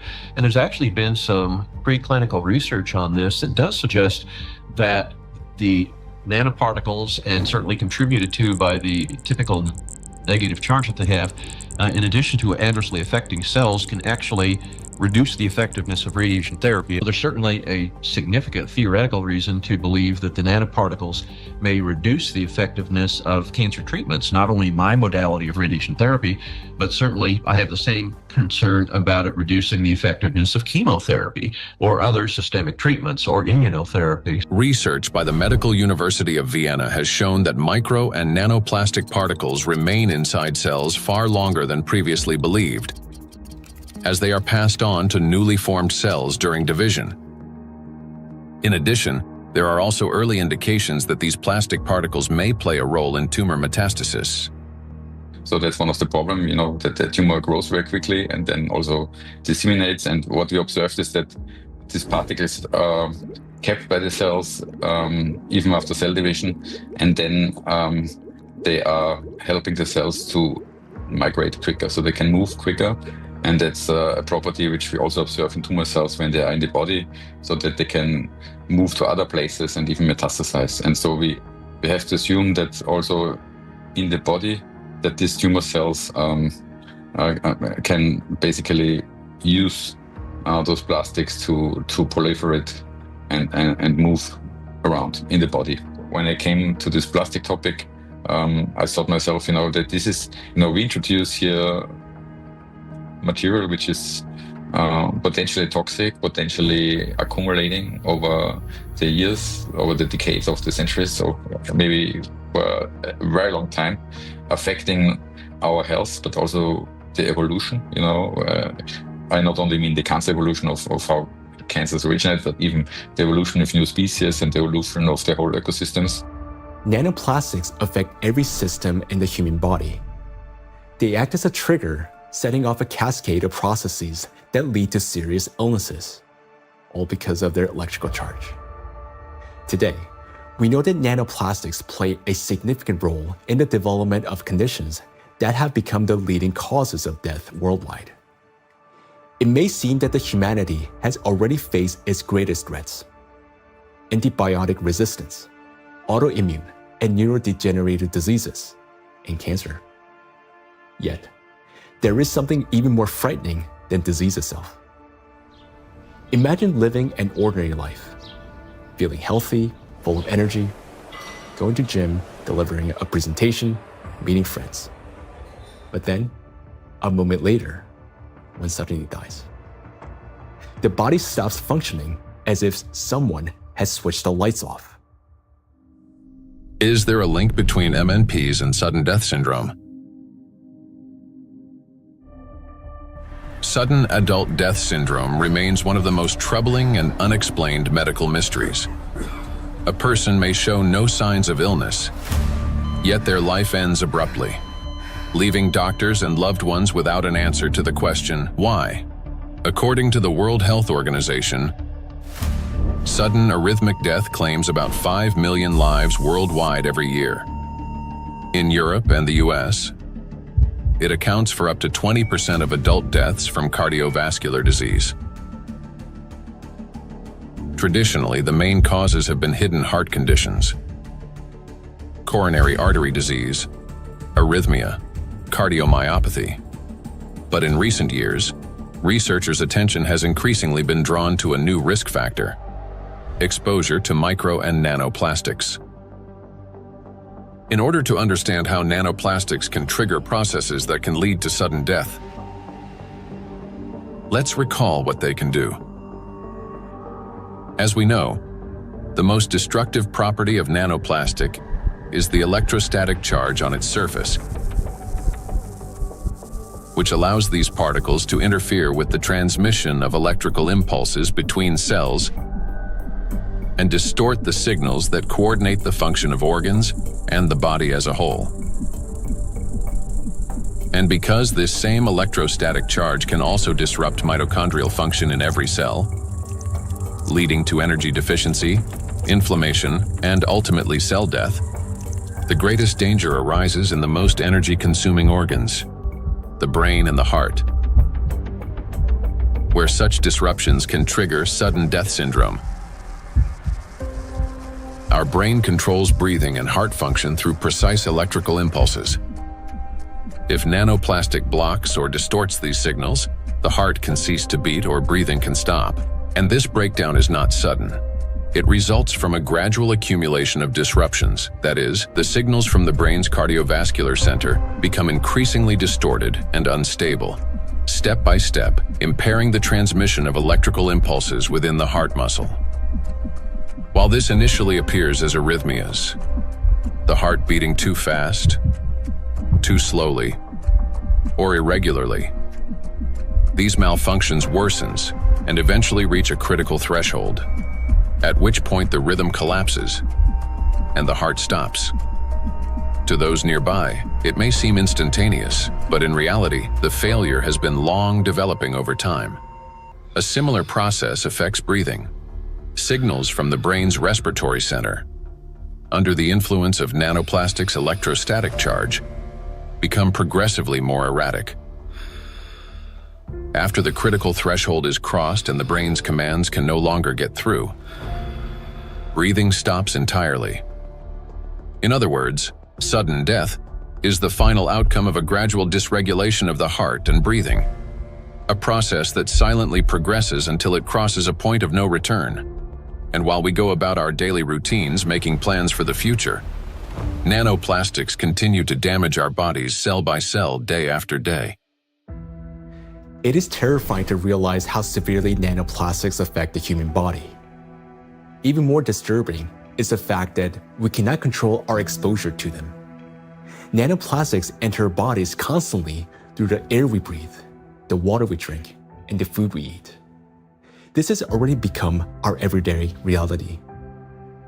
Today, we know that nanoplastics can disrupt the control centers in our brains for breathing and heartbeat, causing arrhythmias, bronchospasm, and pulmonary edema, which can result in sudden death. Yet, what's more alarming is how little we still know. Research on nanoplastics has only just begun, and we're only starting to grasp the true scale of this threat. But make no mistake, everything you have heard so far isn't science fiction. These are actual biological mechanisms triggered by electrostatically charged nanoplastics. They attack every system of our body, contributing to chronic illnesses and even causing a sudden death. But their impact reaches beyond the current generation. These nanoplastics are already affecting our children and even our ability to bring new life into the world. Micro and nanoplastics destroy reproductive health. Current scientific evidence strongly indicates that mitochondrial dysfunction may be a root cause of infertility in both men and women, as well as negatively affecting conception, pregnancy, and embryonic development. For men, fertility depends on producing a sufficient number of healthy sperm cells that not only survive, but also possess adequate motility and the necessary energy to reach and fertilize an egg. That energy comes from mitochondria, which provides the ATP required for sperm movement. When mitochondrial function, however, is damaged or becomes unstable, sperm motility decreases, and even shape and structure of sperm cells can be altered, directly reducing the ability to conceive. From 1973 to 2018, the global sperm count in men declined by more than 60%. We have maybe here two important points if it comes to fertility, because it's not, it's the additives definitely, and we know that for quite some time that additives have endocrine disrupting or may have endocrine disrupting properties, and that can influence the fertility, but also they can be part of the particles themselves, because the particles, you know, in many ways can have already added these endocrine disruptors, or they can also have them as the corona, so they can integrate them into the surface of the particles and then enter the body via the particles as a Trojan horse, basically. So you can have both ways. In studies conducted by Chinese scientists, microplastic was found in every semen sample. Its impact on sperm cells is both rapid and destructive. Within just 30 minutes of exposure, mitochondrial function is disrupted and DNA damage begins. This reduces sperm viability and makes conception nearly impossible. Animal studies have shown that micro and nanoplastics can accumulate in the testes, cause testosterone deficiency, and impair spermatogenesis. Micro and nanoplastics disrupt erectile function.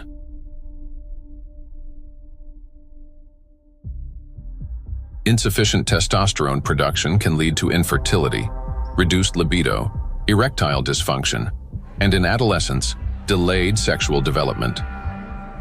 Producing testosterone requires large amounts of energy in the form of ATP. Even small amounts of electrostatically charged nanoplastic entering the mitochondria can disrupt their function and decrease ATP production. This, in turn, can lower testosterone levels by 60 to 70%. Such a drop impairs blood flow in the corpora cavernosa, the structures of the penis responsible for erection. As a result, this leads to erectile dysfunction and ultimately to impotence. In addition, electrostatically charged nanoplastic interferes with nerve impulse transmission, which means that even in a state of sexual arousal, an erection does not occur. This has been confirmed by research from Anhui Medical University in China. In animals with chronic microplastic intoxication, erectile function was impaired after just 1 month. Results of a national study in Japan showed that erectile function and sexual activity are declining among the younger generation. Every third man in Japan, which is about 14 million individuals, suffers from erectile dysfunction. Moreover, young Japanese men, particularly those aged 20 to 24, exhibited decreased sexual desire, weak erections, difficulty reaching orgasm, and low levels of sexual satisfaction. In fact, the prevalence of erectile dysfunction in the 20 to 24 age group was 26.6%, which is almost equal to the 27.8% observed in men aged 50 to 54. This alarming trend is not confined to Japan only. Global research confirms that symptoms of erectile dysfunction affect up to 75% of men worldwide, showing that this condition is widespread and can impact men of any age in any region. In 1995, more than 152 million men worldwide suffered from erectile dysfunction. According to scientists' estimates, within 30 years, this number will approximately double. So think about it. If just one signal fails, the movement will not occur, a thought will not form, and an emotion will not arise. The same is true even for the most intimate aspect of human life. Everything depends on the precise coordination between neural and vascular connections. And it is this delicate connection that charged nanoplastics disrupt. Erectile dysfunction is no longer a rare condition. It has become a widespread reality, with symptoms now observed in 75% of men worldwide. Imagine jumping with a parachute that has 75% chance of not opening. Would you take that leap? That's how most of men feel today. The situation with female fertility is no less alarming. A 2025 study revealed the presence of microplastic particles in the follicular fluid of ovaries in 14 out of 18 women, with an average of more than 2,000 particles per milliliter. These data indicate that micro and nanoplastic particles can cross the blood follicle barrier. After entering the ovaries, micro and nanoplastic particles affect the egg cell and disrupt key mechanisms essential to the health of the female reproductive system. One of the most critical of these mechanisms is mitochondrial function. Each egg cell contains between 100,000 and 600,000 mitochondria, and the energy they produce is vital at every stage, from egg cell formation and maturation to fertilization, and the subsequent growth and development of embryonic tissues.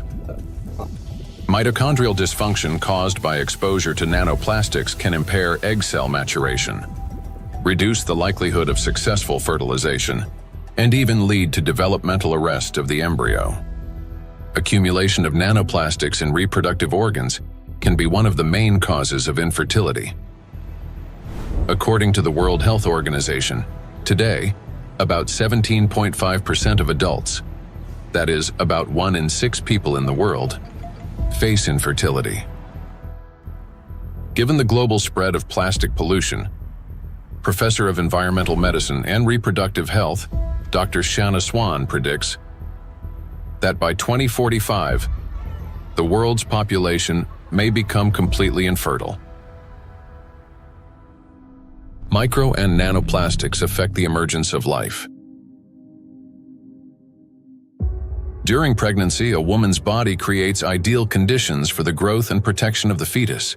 However, even the placenta, the body's primary barrier between mother and child, cannot stop plastic nanoparticles from crossing through. A research team led by Antonio Ragusa made a landmark discovery when they detected microplastic particles in the human placenta for the first time. Their findings showed that plastic can penetrate a place where no artificial material had ever been found before, the very environment where new life begins.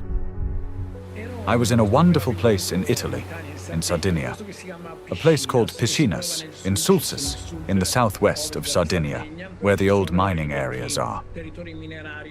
It's a very remote, beautiful spot where there's nothing around for 6 or 7 kilometers. While I was walking, I suddenly saw these bright, colorful, sparkling things on the beach. I asked my wife, "What is this?" She looked at me a little puzzled and said, "Well, it's plastic." I said, "Plastic? How could plastic get here when there's nothing for 7 or 8 kilometers in any direction?" She looked at me again, with an expression that made it clear how little I understood, and said, "It comes from the sea, of course." And that's when something clicked in my mind. If plastic can spread through the ocean and end up in such untouched places, then it could also reach the inside of the womb, and so inside the bodies of babies. Naturally, from that intuition, I started pursuing this line of research. I'm a gynecologist. I help deliver babies. So I knew about plastics as much as everyone else, until a certain point. But I began reading and studying, and I reached out to some scientists who worked with microscopes. One of them was a brilliant professor working on the opposite side of Italy, in the Marsh region. She used a Raman microscope. A Raman microscope allows you to examine tissues and determine whether they have plastics inside them. Now we call it plastics, for simplicity. But of course, the term plastics covers a wide range of materials. There are dozens and dozens of different plastics. Let's say they are tiny pieces, polymers, that is, infinitely repeated tiny pieces of certain materials that we use every day, throughout the day. So we sent placentas to this professor, and she did an excellent job. She was able to locate and identify plastics inside placentas for the first time. The article we published in 2021 caused a bit of a scandal because the idea of plastics inside the placenta, inside our babies, was shocking to people. Because the plastic we find in the oceans is the same plastic we ultimately find in children. Micro and nanoplastics affect a child in the womb.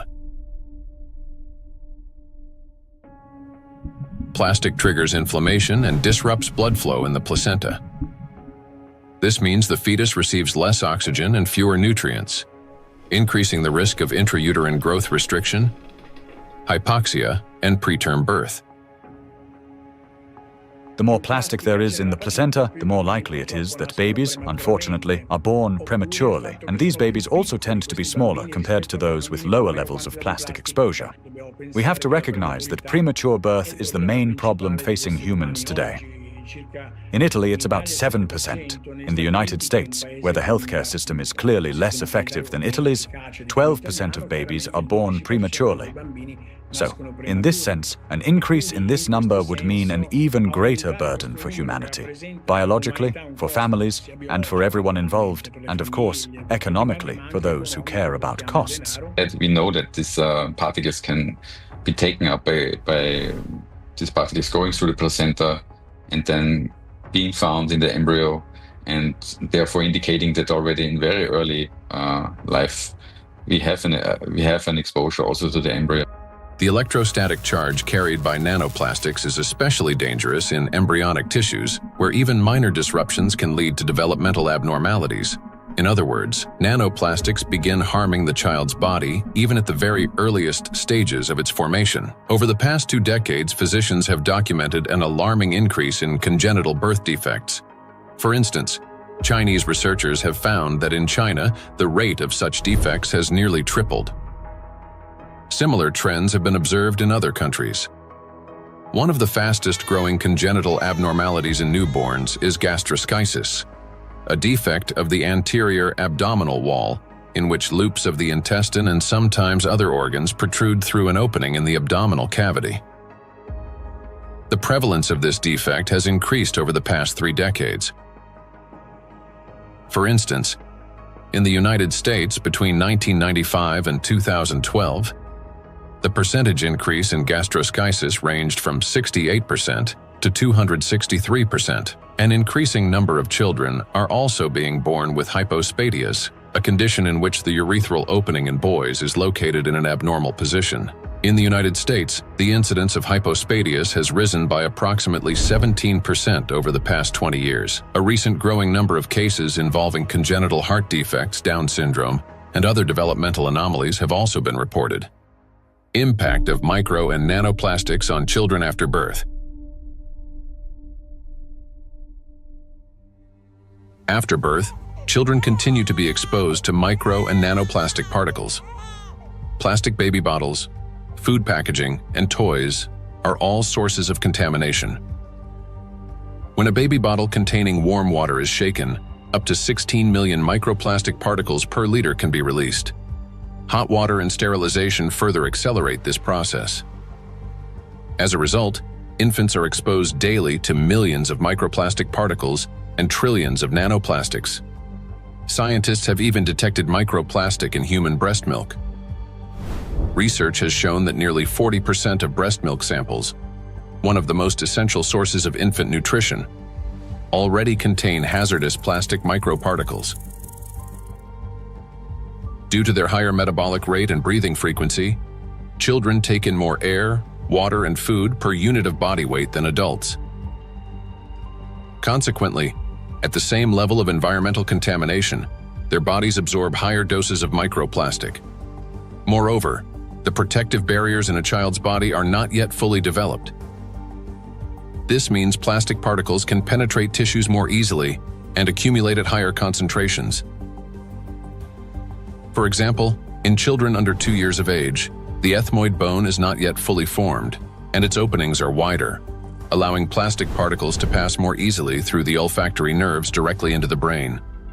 Plastic is an infiltrator, and it's mainly children who are affected by it. In our scientific article that drew a lot of attention and was widely cited, we called them cyborg babies, meaning babies who are made of organic material, but also inorganic material like plastic.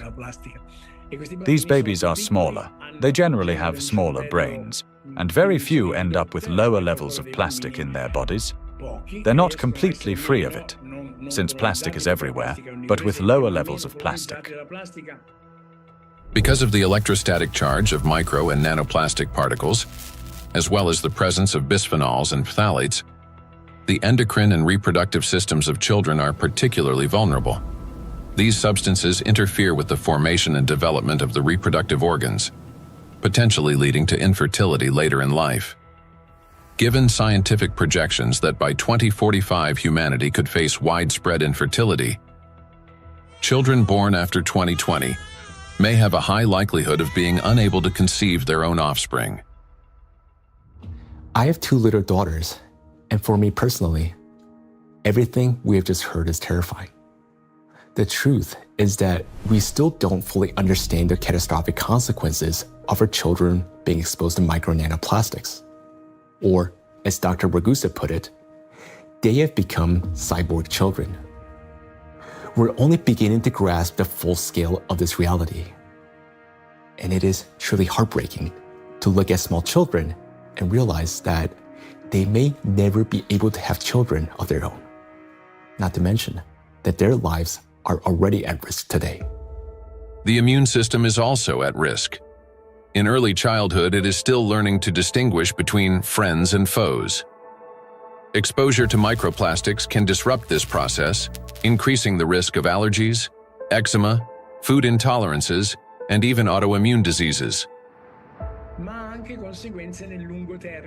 But it also has long-term consequences by which cell programming determines diseases that will then manifest themselves when a person reaches adulthood. That is, at 40 or 50 years of age. And these are diseases that are currently overwhelming, if not outright damaging, our world. They're the so-called non-communicable diseases: obesity, hypertension, diabetes, and metabolic syndrome. A child's brain is especially vulnerable in the first years of life, a critical period of rapid nervous system development when neurons are formed and complex neural connections are established. However, electrostatically charged nanoplastic can interfere with these delicate processes by inducing inflammation, damaging immature nerve cells, and impeding their development. As a result, memory, attention, and learning abilities may be impaired, and emotional instability can arise. Over time, this may manifest as anxiety, learning difficulties, and episodes of aggression. In addition, studies indicate a potential link between exposure to micro and nanoplastic and the development of autism spectrum disorders. Given the breadth of damage that electrostatically charged micro and nanoplastics can inflict on the human body, the scientific community may need to examine their possible role in the rapid rise of autism more closely. For me as a father, it is heartbreaking to realize how truly defenseless our children are. Micro and nanoplastics start affecting them from the very moment of conception, persist throughout fetal development, and continue their impact after birth. Unfortunately, the illnesses that we have already discussed are not the only conditions that micro and nanoplastics can trigger in children. According to statistics, sudden infant death syndrome is among the leading causes of mortality in infants under 1 year old. This is when a seemingly healthy baby dies unexpectedly, and the cause remains unknown even after all examinations. The number of such tragedies is rising rapidly. In the United States, for example, the number of sudden infant deaths has increased by 12% between 2020 and 2022. It is unbearably tragic when there's no way to protect a child. Micro and nanoplastics and sudden infant death syndrome. Since nanoplastics can cause chronic inflammation in any tissue they penetrate, they can disrupt the formation of neural connections even before birth, including in the regions of the fetal brain that control breathing and heart function. After birth, the damaging influence of electrostatically charged nanoplastics continues. An infant's nervous system is still developing and remains highly unstable. Therefore, even minor disturbances in signal transmission can lead to respiratory or cardiac arrest. These very functions are often impaired in infants who die from sudden infant death syndrome. Moreover, when micro and nanoplastics damage mitochondria, the affected cells begin producing less energy. To compensate for this deficit, they increase the number of copies of mitochondrial DNA and expand their population of mitochondria. Studies have shown that children who died from sudden infant death syndrome had a significantly higher number of mitochondrial DNA copies in their cerebral cortex compared with control groups, suggesting that this number may serve as a biomarker in cases of sudden infant death syndrome. Thus, exposure to micro and nanoplastics may be a key factor in the development of sudden infant death syndrome, as well as in a range of pathologies that contribute to premature infant mortality. We are unable to protect ourselves, and worst of all, our children from the effects of micro and nanoplastics. While modern diagnostic equipment capable of accurately identifying the true causes of disease and death is still not available everywhere, we can say with high degree of confidence that nanoplastics contribute to the development of many illnesses and may accelerate their progression. In those rare cases where detailed postmortem examinations were conducted, researchers have found significant amounts of micro nanoplastic particles precisely in the affected organs and tissues. For example, in brain tissues, atherosclerotic plaques, malignant tumors, and other pathological formations. But despite millions of deaths every year, such investigations into the presence of these plastic particles are carried out only in isolated cases. There are two main reasons for this. First, many laboratories simply lack the equipment required to reliably detect micro and nanoplastics. Second, doctors and researchers they rarely consider the possibility that these particles could potentially influence the development or outcome of the disease. Consequently, medical reports continue to list familiar diagnoses, although behind them may lie an overlooked factor: the impact of micro and nanoplastics on the human body. I understand that hearing this part of our investigation may have been very difficult. It was for me as well, believe me. But the impact of micro nanoplastics on all of us is not something we can continue to ignore. This is a crisis already underway, one that remained unnoticed for so long because the threat has been working silently within. Every day, and I'm not talking about every year or every month, but every single day, the amount of micro and nanoplastics around us continues to increase. Large plastic waste constantly breaks down into smaller particles, and these particles eventually enter our bodies through the food we eat, the water we drink, and the air we breathe. This means that with every meal, every sip of water, and every breath, huge quantities of nanoplastics enter our bodies and begin their destructive work. Their harmful effects on our cells grow in direct proportion to their concentration. And this is a scientific fact. What's even more alarming is that today, there is already so much micro nanoplastics accumulated in the ocean that it will be enough to destroy the entire biosphere, including humans, at least 3 times over. When we hear about threats of such magnitude, our instinct is to run away from them. And I understand that. It may feel like the only logical response is to eliminate plastic from our lives completely, or better yet, to take our family and move to some pristine corner of our planet. But would that really solve the problem? In fact, where could we possibly go to escape micro and nanoplastics? Finding solutions.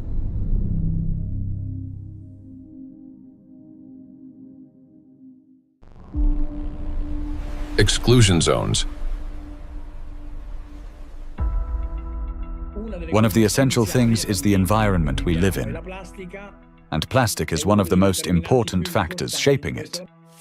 Micro and nanoplastics have now infiltrated every corner of the planet, yet their distribution is far from uniform. Some regions accumulate especially high concentrations of plastic particles, and nowhere is this more pronounced than in the oceans. Each year, roughly 11 million tons of plastic waste enter the ocean. The equivalent of an Eiffel Tower made entirely of plastic plunging into the sea every 8 hours, or about 1,100 such towers annually. Initially, these towers consist of bottles, bags, fishing nets, and other plastic garbage. Over time, under the influence of sunlight, waves, and weathering, they fragment into billions of invisible killers, micro and nanoplastic particles. According to research, about 95% of small debris less than 5 millimeters in size is composed of plastics. The surface of the world's oceans is already covered with more than 350 trillion particles of microplastics, and the number continues to grow rapidly. However, the ocean depths hold countless trillions more, forming an invisible yet enormous area of contamination. And yet, that's not all. The sea breeze has become toxic. When waves break at the ocean surface, they generate countless bubbles. As these bubbles burst, they release not only salt crystals into the air, but also microscopic plastic particles. Carried by the wind, micro and nanoplastics scatter across the planet. The stronger the wind and the higher the sea foam, especially during storms, the more particles lifted into the atmosphere. Though invisible to the naked eye, the air around us is literally saturated with them. Each year, approximately 136,000 tons of microplastics are carried from the ocean to land by sea breeze. That is more than 370 tons every single day. In the atmosphere, plastics are transported thousands of kilometers by air currents. They settle in dew and fall to the ground with snow and rain. The coasts and coastal regions are the first to bear the impact. When people go to this seashore, okay, for holiday, for swimming, to to receive some sunlight, they always send me pictures of microplastics because all the seaside are full of microplastics. A study conducted in a coastal city in eastern China found that a person can inhale up to 1 million microplastic particles per year simply by spending time outdoors. The greatest danger comes from particles smaller than 100 micrometers, which can easily enter the respiratory tract. Because most of the coastal countries in the Mediterranean Sea don't have proper waste management system, so they release many huge amount of plastic waste into the Mediterranean Sea. This is the first reason. The second reason, we have two rivers in here in this part of the Mediterranean Sea, Seyhan and Ceyhan. These two rivers, in two of the 5 most polluted rivers in the Mediterranean Sea. Recycling actually makes those two rivers most polluted rivers in the Mediterranean Sea. They carry more than 5,000 tons of plastic waste into Mediterranean Sea every year. It's too much. And also, the coastline in the Turkish coast has pollution like 31 kilogram per kilometer per day. Every day, 31 kilogram of plastic waste reach that coast in 1 kilometer coastline. It's too much. Just imagine, one plastic bottle is 10 gram or 15 gram. You can imagine how many plastic bottle strand on those coastlines. Dr. Sarju Ganatra is a cardiac oncologist and director of the Cardiac Oncology Program at Lehigh Hospital and Medical Center. He leads research at the intersection of cardiovascular medicine, oncology, and environmental sustainability. According to his study, which was presented to the American Academy of Neurology, living in coastal areas is associated with an increased risk of brain and mobility disability. The reason for this is the high concentration of microplastics in the water, air, and soil of these regions. It's alarming, truly, that what we are seeing, that people living close to the coastal water with high amount of microplastic concentration in the seawater, they have higher prevalence, higher rates of various cardiovascular disease, stroke, diabetes, and other metabolic conditions, as well as cognitive mobility and self-caring disabilities and abilities to live independently essentially are less in that population. Researchers analyzed health data from residents of 218 coastal counties across the United States, comparing CDC reports with levels of environmental microplastic pollution. The findings are striking. Memory and cognitive impairments occurred 9% more often among residents of areas with high concentrations of micro and nanoplastics compared to those in areas with low concentrations. Motor disorders were 6% more frequent. Difficulties with self-care, such as dressing or maintaining hygiene, were 16% more common. Inability to live independently, including managing finances or shopping, was 8% more frequent. In coastal regions, where the concentration of micro and nanoplastics far exceeds that found in inland, people are already paying the price, not only with their health, but with their lives. In a study led by Dr. Sarju Ganatra, scientists compared regions with high and low levels of microplastic pollution. But this raises an important question. That is, what does low level mean today? To answer this, let's look at the numbers. Dr. Ganatra defined a low level of contamination as one tiny plastic particle per 200 bathtubs filled with seawater. At first glance, that might sound negligible.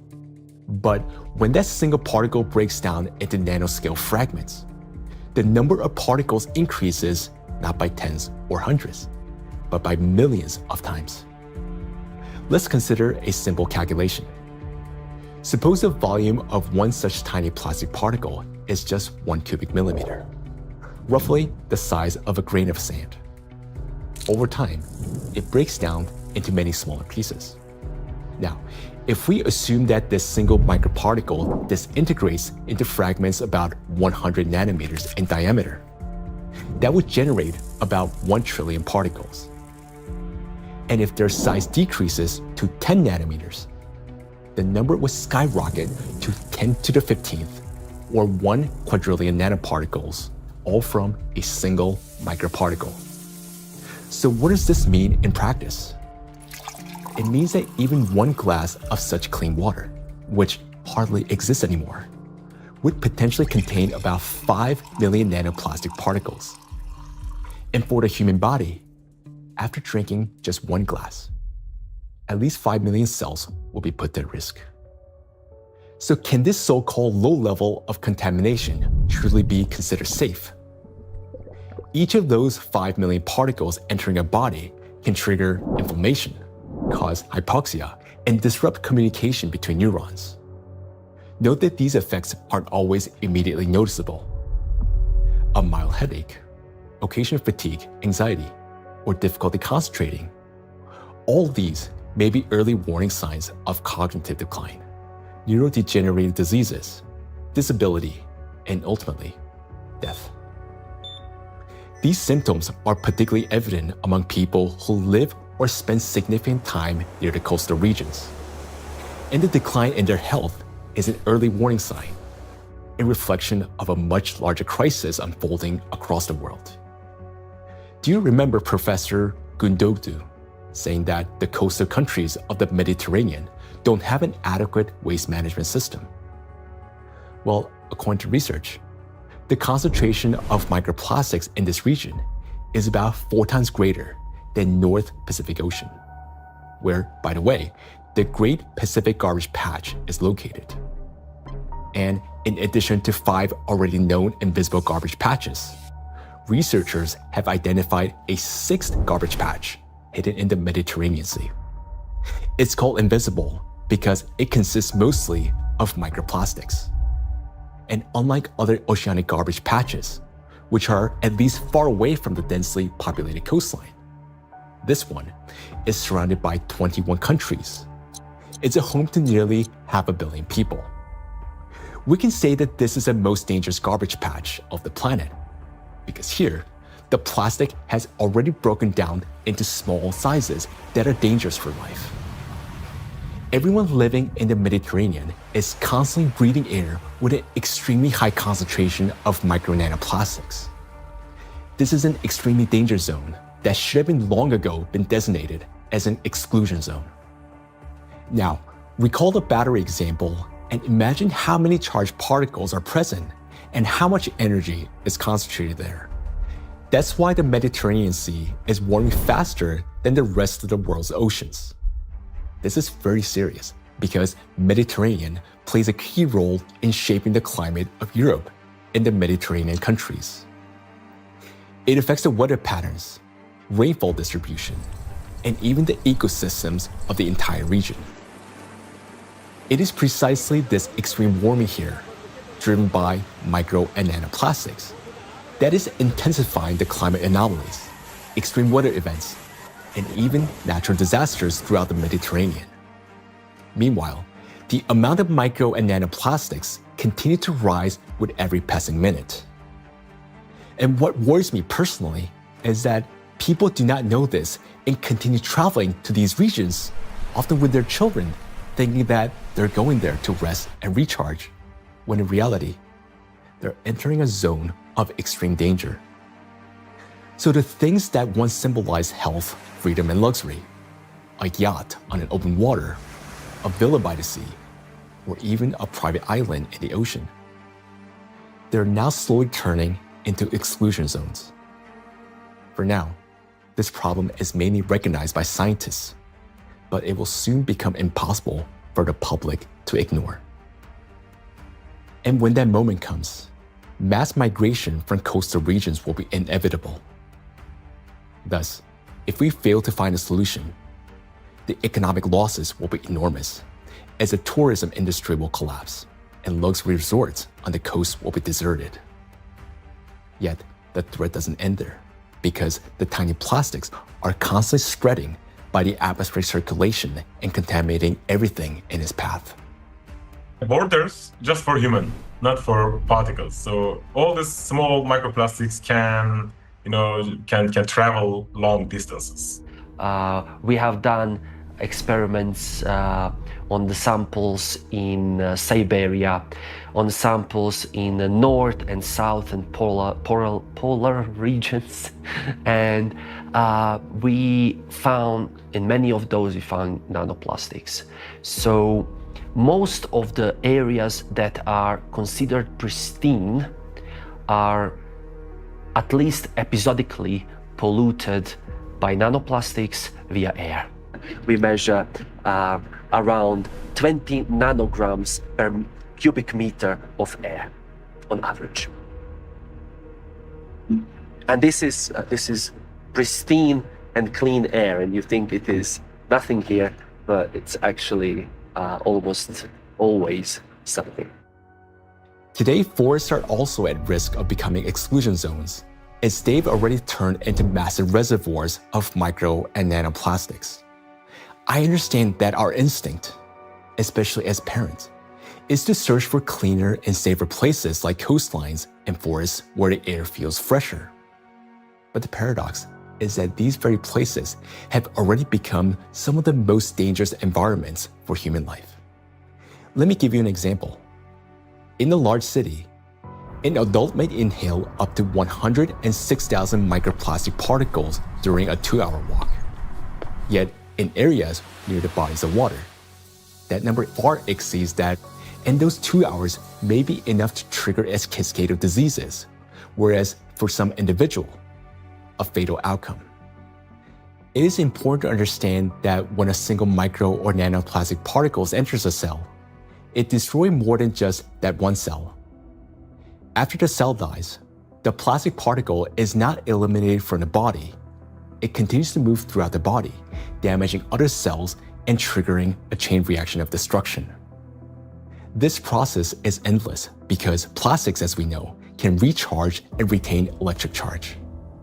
The more microplastics enter a body, the faster this destruction spreads cell after cell, organ after organ. And time becomes critical here because our body has limited resources to fight this damage, while nanoplastics, they're not expelled. Instead, they continue to accumulate in ever-increasing quantities, destroying us from within. Nanoplastics are perfect killers not only of humans, but of the entire biosphere, and it's impossible to hide from them anywhere. They're literally pushing us out of the world we once knew. Micro nanoplastics are already affecting our planet as well as the climate. And moreover, they're intensifying already devastating natural disasters and contributing to the worsening geodynamic crisis. Climate and plastic in a single cycle of destruction. The world ocean is the largest system of our planet. It regulates climate and serves as the main source of oxygen. The ocean and the atmosphere form a single, interconnected climate system. Water has a remarkable ability to absorb and store immense amounts of heat, increasing its temperature only gradually. The accumulated heat is then evenly redistributed across the planet and transferred to the atmosphere. This property of the ocean, to efficiently dissipate heat from the Earth's interior, protects the planet from extreme temperature swings and helps stabilize the climate. But massive contamination of the oceans with micro and nanoplastics is disrupting this finely tuned mechanism. Electrostatically charged plastic particles bind water molecules, forming hydrate shells around themselves. This alters the physical and chemical properties of ocean waters. This has already reduced its thermal conductivity and created pockets of overheated zones where heat can no longer dissipate. Consequently, overall ocean warming is accelerating. This topic is explored in greater detail in the documentary Anthropogenic Factor in the Ocean's Demise. Excessive ocean heating, in turn, increases evaporation and disrupts atmospheric circulation. As a result, both the temperature and humidity of the atmosphere rise. Electrostatically charged nanoplastic particles act as condensation nuclei.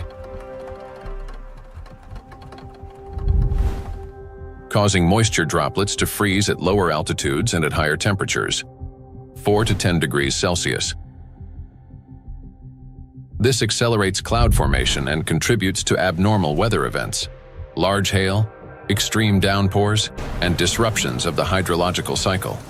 Charged plastic particles are already influencing weather formation, affecting flight safety, cloud development, and even where and how the precipitation occurs. In other words, microplastic has already become a driver of climate instability.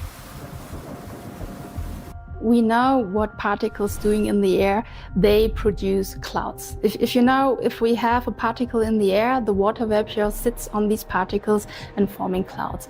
So therefore, we want to understand how much nanoparticles influence the formation of clouds. And therefore, of course, in the alpine region, it can trigger the cloud formation and so also thunderstorm or extreme weather events. When you have a big storm event, many micro nanoplastics get released from the environment when they have been trapped in the soil, in the riverbeds, on their surfaces and things like that, and get mobilized in the air. So you then after storm, you have even more pollution. This process sustains itself, creating a feedback loop. Ocean warming increases water evaporation. Even more nanoplastic rises into the air with the vapor, and even more energy accumulates in the atmosphere, further heating the ocean.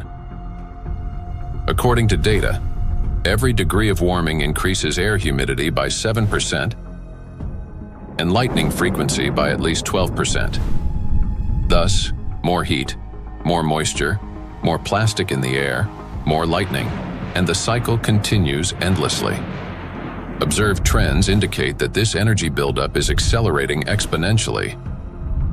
And with each passing year, climate anomalies are becoming more distinct and more destructive. We are seeing the hottest summer in Europe after having a record-breaking summer last year. Similarly, here in the northeast of US, we are seeing record-breaking temperature. Every year for last 2-3 years, we are saying, oh, this is the hottest day. And then the next year comes and there is a new hottest day. The nighttime temperature in Southeast Asia is not dipping at all in many places and kind of trapping the heat. So our body is not getting even that relief at nighttime. There is increase in air pollution. There is increase in all sorts of chemical pollution. And so if you think about this holistically, it's a huge impact on the planetary health. And I think this is a reminder that we are part of the planetary system. We belong to it. We are not separate from it. And until we think holistically, I think, we'll define one issue, we'll define one threshold, we'll continue to go after that, maybe even solve it scientifically. But until we think holistically and act holistically as a community, as a society, I think we are in trouble. We have reached a critical point where it's no longer possible to solve the climate crisis without simultaneously addressing the plastic pollution, and vice versa. The two are interconnected, each reinforcing the other. And as we continue to study this issue, the picture becomes even more alarming because we're now beginning to understand what is truly happening. I am. Both for myself and my family, but also for the future generations. There was a time where I thought that, the climate change is real, of course, but this is for future generations to be affected by, and I was still equally concerned. But in no time, and I would say in less than 5 to 10 years, we started from that mindset and time frame. Within 5 to 10 years, we started feeling it, getting impacted by it in our day-to-day life. And so it's more concerning than ever before. And the timeline, which was predicted previously, has shortened exponentially. The impact we are seeing on a global climate, from ambient air to the thinning of the Arctic ice, and it's not linear model, right? I mean, the physics is gonna play out. The thinner the ice, it's gonna take much less amount of time to melt it, even the same volume, in a much shorter period of time. So I think These timelines are really concerning, and I am afraid, yes. Indeed, many signs indicate that our planet's energy balance has been disrupted, and natural processes are intensifying exponentially. Consequently, we may have less and less time to respond, and nanoplastics are playing a key role in this acceleration. In the past, excess heat from the Earth's interior was removed gradually, step by step, yet effectively. It was first partially absorbed by the oceans, and then transferred into the atmosphere, and then finally released into the space. This sequential process prevented excess energy from accumulating within the Earth's interior or the atmosphere, allowing the planet to cool and reduce the thermal load on the inner layers. But today, this natural mechanism has been disrupted. Nanoplastics no longer merely affect the climate, but they also exacerbate the geodynamic crisis and intensify natural disasters by obstructing the release of heat from our planet's interior. The role of micro and nanoplastics in this process is described in detail in the report on the progression of climate catastrophes on Earth and their catastrophic consequences. So our entire planet is contaminated with micro and nanoplastics, and we have nowhere to escape to. These particles are in us, in our children, disrupting and destroying more and more cells in our bodies. This is why confronting plastic pollution is no longer optional. It is essential for our survival. The first and most obvious step may appear to be eliminating the use of plastic and recycling the waste that has already accumulated. But we must ask ourselves, will that truly be enough? The illusion of addressing plastic pollution. Even if we were to stop plastic production today, even if the last plastic bottle we discard today, it's going to last there in our oceans for at least 400 plus years. And then the journey of micro nanoplastic begins. And so we have a poster in our cafeteria where we say that, you may not see your grandkids or great-great-great-grandkids, but I will, saying the plastic bottle. And I think that's true. If we look at the scale of plastic pollution in the oceans, it becomes clear that a complete cleanup can take millennia. Today, the world ocean contains about 200 million tons of plastic waste. Meanwhile, every year, around 20,000 tons are extracted. That's less than 1/100th of 1%, a negligible fraction compared to the existing volume. At this rate, fully cleaning the ocean would take about 10,000 years. And that's only if we stopped all plastic entering the ocean starting today. Plastics are entering the environment currently at a rate that far exceeds our capacity to remove it from the environment or to mediate the wastes. Let's assume humanity achieves a technological breakthrough, invests enormous resources, and increases cleanup efficiency 5-fold. Even then, the process would still take around 2,000 years.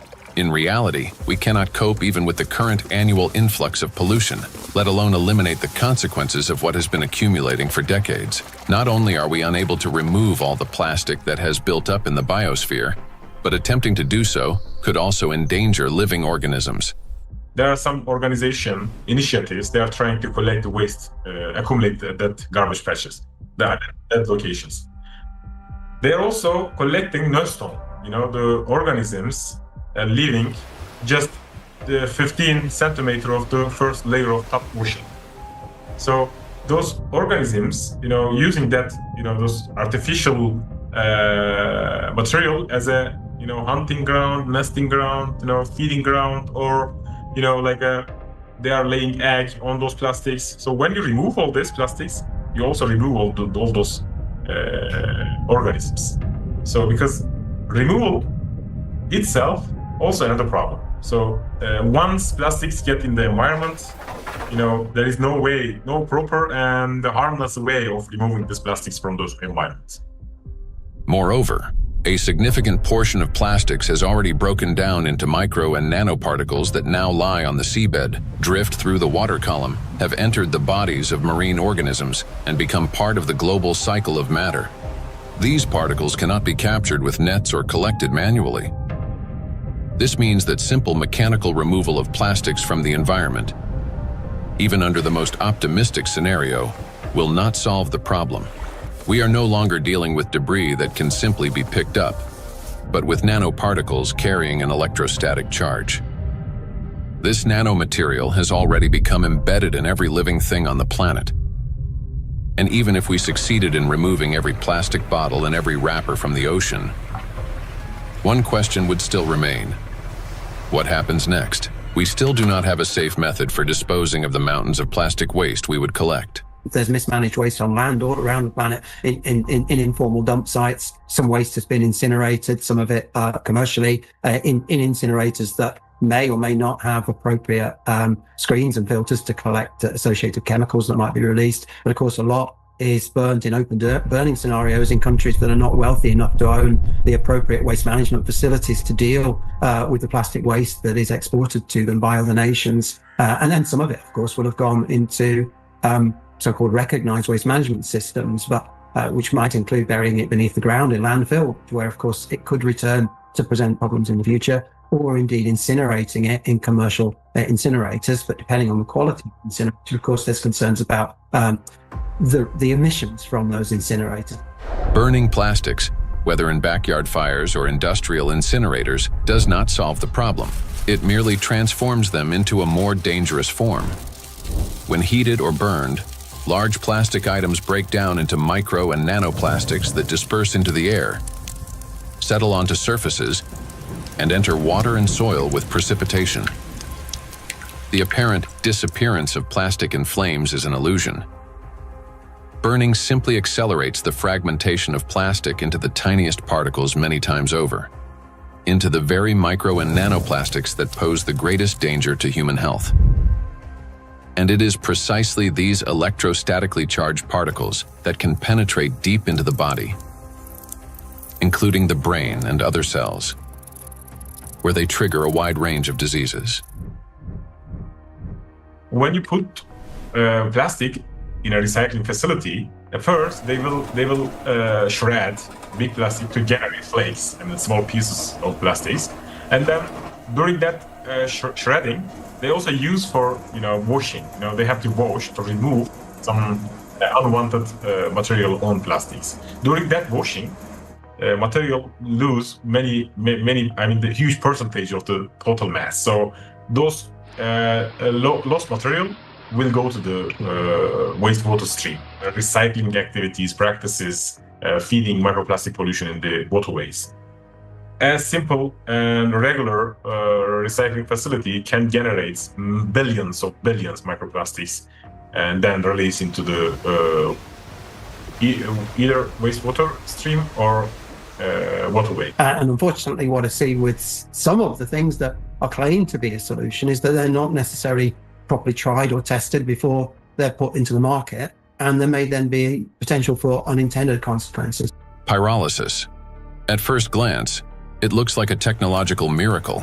We take plastic waste, heat it to 800 degrees Celsius without oxygen, and obtain fuel. Instead of piles of garbage, we get gas, liquid, and a small carbon residue.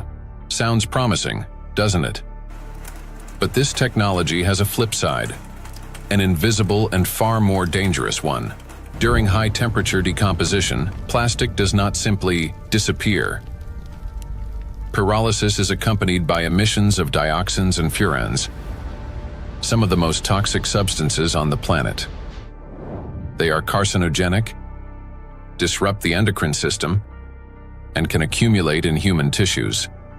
They are hazardous even at low concentrations. Even if you manage to obtain 600 liters of liquid fuel from 1 ton of plastics, the price of such fuel is a threat to human health and life. By relying on such disposal methods, we're only accelerating the transformation of plastics into an invisible, yet far more dangerous form. Let me remind you that the amount of micro and nanoplastics present in the ocean alone is already more than enough to destroy our entire biospheres, including the humankind 3 times over. Meanwhile, microplastics continue to disintegrate, generating vast amounts of nanoplastics. Recall Dr. Kenner's example. A single microplastic particle can fragment into billions of nanoparticles. And with countless microplastics already present everywhere, constantly breaking down into even smaller fragments, this process is driving the destruction of humanity and of everything around us. Today, many people have started turning this crisis into a business, inventing all sorts of methods that supposedly remove microplastic from the body. And people are willing to pay large sums for these treatments. But the real question is, do they actually work? False hope. Today, in healthcare and even in some scientific circles, there's growing discussion about alleged methods to cleanse the human body of microplastics. A variety of approaches are being promoted, including plasmapheresis, hemosorption, mechanical filtration devices, dietary adsorbents, and so-called natural supplements claiming to detoxify the body. At first glance, it all sounds reasonable. If there's something toxic in the body, it should be removed. But the truth is that these methods don't actually solve the problem. I don't think any scientifically proven techniques exist to filter out the micro nanoplastic from the blood. It gets deposited in the organs themselves, which is not really something you can filter out by sending the blood to some filtration machine. Nanoplastics have already penetrated inside human cells. They are not just circulating in the bloodstream like an unwelcome guest you can simply escort out. They have become part of the body's internal environment. Yes, we can cleanse the blood with sorbents or filter plasma. But how effective can such procedures truly be? We started this plastic production and the usage of these materials, which have a lot of, positive effects. That we in the hospital, I just, when I look around in my, daily work environment, I guess that 80% of everything I touch in the hospital is of plastic, starting with my gloves. And probably 80-90% of the machine itself is made of the plastic. And that's a very important point for healthcare. What's more, the very solutions used for blood purification procedures also contain plastics. When you get sick, you are going to a hospital, you probably will go to the hospital for treatment, and then they will give you some solutions, some infusions, like they will put something inside your vein, and then they transfer some liquid from plastic package to your blood system. So those intravenous solutions has at least 62 microplastic particles per liter. So this is direct transfer, exposure, microplastic to human system, blood system. So we end up with a paradox. We are using plastics to try to eliminate the consequences of plastics. Such procedures may indeed reduce the overall toxic load, but they don't address the core issue. They don't extract plastic from cells, don't neutralize its electrostatic charge, don't restore disrupted signaling pathways, and don't protect the brain, immune system, or mitochondria. An individual has every right to try such methods. It is their personal choice, but it's important not to harbor illusions. Those procedures will not restore lost health. Moreover, plastic isn't just a material used for packaging and household goods. It is the backbone of modern industry, healthcare, transportation, electronics, construction, and even space technology. It's the second most common material on Earth after concrete, so it's extremely widespread.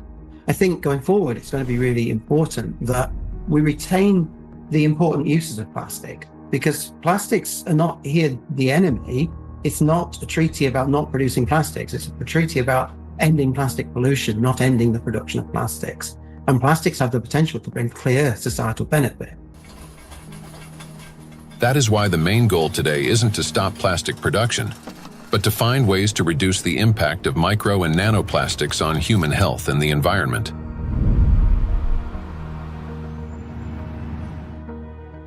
creating false hope is extremely dangerous. It arises from a misunderstanding of reality and from basic ignorance. We must remember that the most dangerous plastic particles are those small enough to penetrate our cells. And once micro and nanoplastics enter our cells, they cannot be filtered out or removed. They become part of the body and slowly destroy us from within. The most serious problem is that we have no control over how much of this material enters us. Nanoplastics can even penetrate the skin, for example, when we swim in the sea or lie in the sun. And what can we do about nanoplastics that, once inhaled, travel directly to the brain and begin destroying neurons? Nanoplastics are among the most dangerous substances for the biosphere and for all life, including humanity. Yet, abandoning plastics altogether will be senseless because doing so would cause enormous global losses. Synthetic polymers, including plastics, form the backbone of countless modern industries, from medicine and nanotechnology to flexible electronics, neuromorphic hardware for AI, aerospace structures, automotive manufacturing, and construction. Their versatility, ease of shaping and processing, compatibility with other nanomaterials, and scalability have made them the foundation of our modern progress. The solution, therefore, is not to eliminate plastics, but to ensure that they no longer threaten life. And the real path forward begins with understanding precisely what makes nanoplastics so dangerous.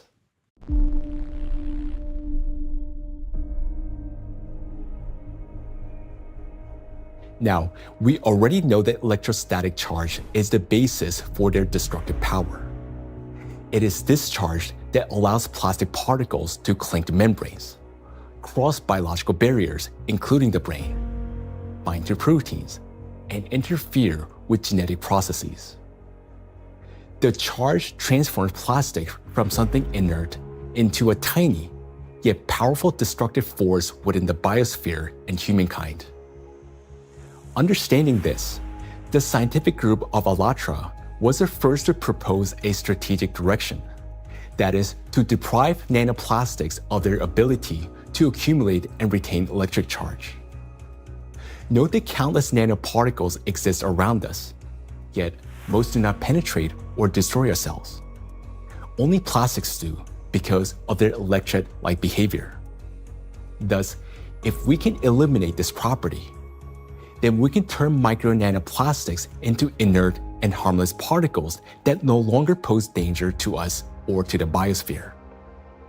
Now, how did the scientific group of ALLATRA come to understand this and become the first to propose a solution? The answer goes back many years and to the work of Dr. Igor Danilov, a vertebrologist and researcher who spent many years studying spinal diseases. Over 20 years ago, he was actively engaged in scientific research focused on investigating degenerative processes in intervertebral discs. His work included a comprehensive experimental and clinical study to understand morphological and biochemical changes occurring in the nucleus pulposus, intercellular substance, and cartilaginous tissue of intervertebral discs. While studying cellular processes, Dr. Danilov focused on immune regulation and pathological reactions that could trigger cell degeneration. He noted that mitochondrial dysfunction was one of the main drivers of these changes, and this insight became the starting point for investigating what might be disrupting cellular function. Dr. Danilov frequently visited specialized laboratories, and in the course of detailed analyses, he found foreign particles inside the cells, which he later identified as plastic. This discovery became a key moment in his research, as he began to analyze possible mechanisms by which plastics affect cells. Through his investigations, Igor Danilov determined that the negative impact of tiny plastic particles on cells stems precisely due to the damage they cause to mitochondria. This conclusion was based on observations that cells containing these tiny plastic particles showed clear signs of mitochondrial dysfunction, which in turn exacerbated degenerative processes. Here, Igor Danilov suggested that the ability of plastic particles to penetrate cells may be due to their electrolyte behavior. That is, the ability to accumulate and retain electrostatic charge, which allows them to form a biological shell around themselves.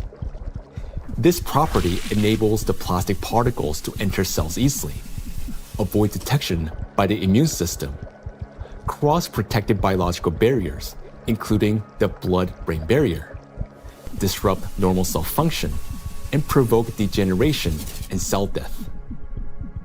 On this basis, Igor Danilov proposed that to neutralize these tiny plastic particles, we must deprive them of their ability to accumulate and retain charge. He shared his findings and projections about the harmful effects of tiny plastic particles with his colleagues from various medical fields, including surgeons, oncologists, cytologists, pathologists, and geneticists, as well as with biologists and chemists. Soon after, these specialists confirmed his alarming observation that these plastic particles do accumulate in critical organs in the body, such as the brain, heart, intestines, endocrine, and reproductive organs, where their presence can disrupt organ function and destroy our health. Igor Danilov's predictions were deeply concerning, especially in light of global trends, the rising production of plastics and the growing accumulation of plastic waste in oceans and ecosystems. Thus, more than 20 years ago, the scientific group of ALLATRA realized that micro and nanoplastics pose a serious threat not only to humans, but the entire biosphere. And each year, the number of these particles continues to grow, worsening the situation amid accelerating climate and geodynamic changes on the planet. The implications are far-reaching. If we can eliminate the charge from micro nanoplastics, we will not only eliminate their destructive impact on human health, but also remove the excess energy accumulating in the biosphere, the energy that currently fuels the geodynamic crisis and intensifies natural disasters. Thus, plastic would no longer act as a destabilizing factor, and many planetary threats could be mitigated at once if we can find a way to deprive nanoplastic of their ability to accumulate and retain charge. The question is, how can we achieve this? Well, let's be honest. This task is extremely difficult. It will not be enough to simply figure out how to neutralize the electrolyte behavior of these tiny plastics in a test tube. We must learn how to achieve this for every micro and nanoplastic particles already present in the biosphere, including those inside the human body, and do so without harming people or nature. Given the unprecedented scale of this challenge, solving it will require collaboration among experts across many disciplines: biophysics, nanotechnology, molecular toxicology, material science, and medicine. Plastic pollution is not a narrow environmental issue. It's a systemic global challenge that affects health, safety, natural resources, the stability of our civilization, and life itself. 20 years ago, the scientific group of ALLATRA already recognized the danger of micro and nanoplastics and identified the underlying principle of how they could be neutralized. But to this day, we haven't found a way to achieve it. That is why ALLATRA calls for unification of the world's scientific potential, a message that is unfortunately often misunderstood. Uniting scientists doesn't mean locking them all in one giant laboratory until they find a solution. Rather, it means fostering open international collaboration where experts from different fields freely share knowledge and work together toward a common goal. It's about aligning research methods, promoting open data exchange, developing compatible monitoring tools, and making coordinated policy decisions. The scientific community has already proven that such collaboration is possible when humanity unites around a common goal. Consider the Human Genome Project. Hundreds of institutions across dozens of countries operating under unified data standards, achieved a breakthrough that transformed the course of science and medicine. In the same way, addressing the plastic crisis will require global cooperation, a collective effort to protect both ourselves and our planet. The ALLATRA International Public Movement actively supports the initiative of Pope Francis, Laudato Si, which seeks to raise the awareness of the importance of protecting our common home, the planet Earth. It is very important to emphasize that Laudato Si is far more than just a call to care for nature. It is a practical and scientifically grounded guide, a roadmap for transforming our world and creating a better world for future generations. The encyclical provides a clear direction toward a sustainable future, uniting ecology, climate justice, and humanity's shared responsibility for protecting our common home. The ALLATRA movement, fully embracing these principles, views Laudato Si as a powerful catalyst for global cooperation in addressing environmental and social challenges, and preserving the delicate balance of our planet. Cardinal Peter Turkson, the Chancellor of the Pontifical Academy of Sciences, is widely recognized for his dedicated work in ecology and social justice. Thanks to his educational efforts and tireless advocacy, the encyclical is widely disseminated worldwide as a practical guide for safeguarding our planet. It is a great honor for us to introduce Cardinal Peter Turkson, who will speak about the efforts being made to promote the encyclical Laudato Si and to put its principles into practice. So, question is, how can we get Laudato Si to be widely read? Of course, it's a book that is there. I have presented it at the United Nations. I presented it at UNESCO in Paris. I presented it at Davos World Economic Forum. So I've talked about Laudato Si in several environments. I've also had a chance to present it even in university groups. Ohio State was the first group that wanted to hear about Laudato Si. And since then, I've been in Dayton, I've been in San Diego. And therefore, to get Laudato Si well known, we decided to create what we call Laudato Si Action Platform, which identified, in fact, 7 actors of Laudato Si. So churches means churches, mosques, synagogue, all places of worship, places of studies, basic university type of studies, educational centers, offices and factories. So we identified these 7 groups and say, okay, follow a team for 7 years and see what you get. Okay, all of that was to popularize the content of the encyclical Laudato Si and to encourage and enable people to put it into action or practice. So it's not just something written, but something that's actionable. And 10 years now, okay, this is 2025. Laudato Si was published in 2015. It's difficult to identify or talk about places we still have not heard of it. Personally, and from the point of view of our force, we've had occasion to kind of talk about this to different audiences and constituencies, but I still would not say that because of that it's known worldwide and by everybody and for everybody. We've tried our best and we'll continue to talk about it. And Pope Francis, to give this a big push, decided to create what they call Borgo Laudato Si. Over here in Rome, another initiative to get it known is being the development of what they call Laudato Si Diploma. There are various initiatives trying to do this. And the moment we get this established in universities, it attracts a lot of young people. And so, it becomes an occasion to spread knowledge of Laudato Si words.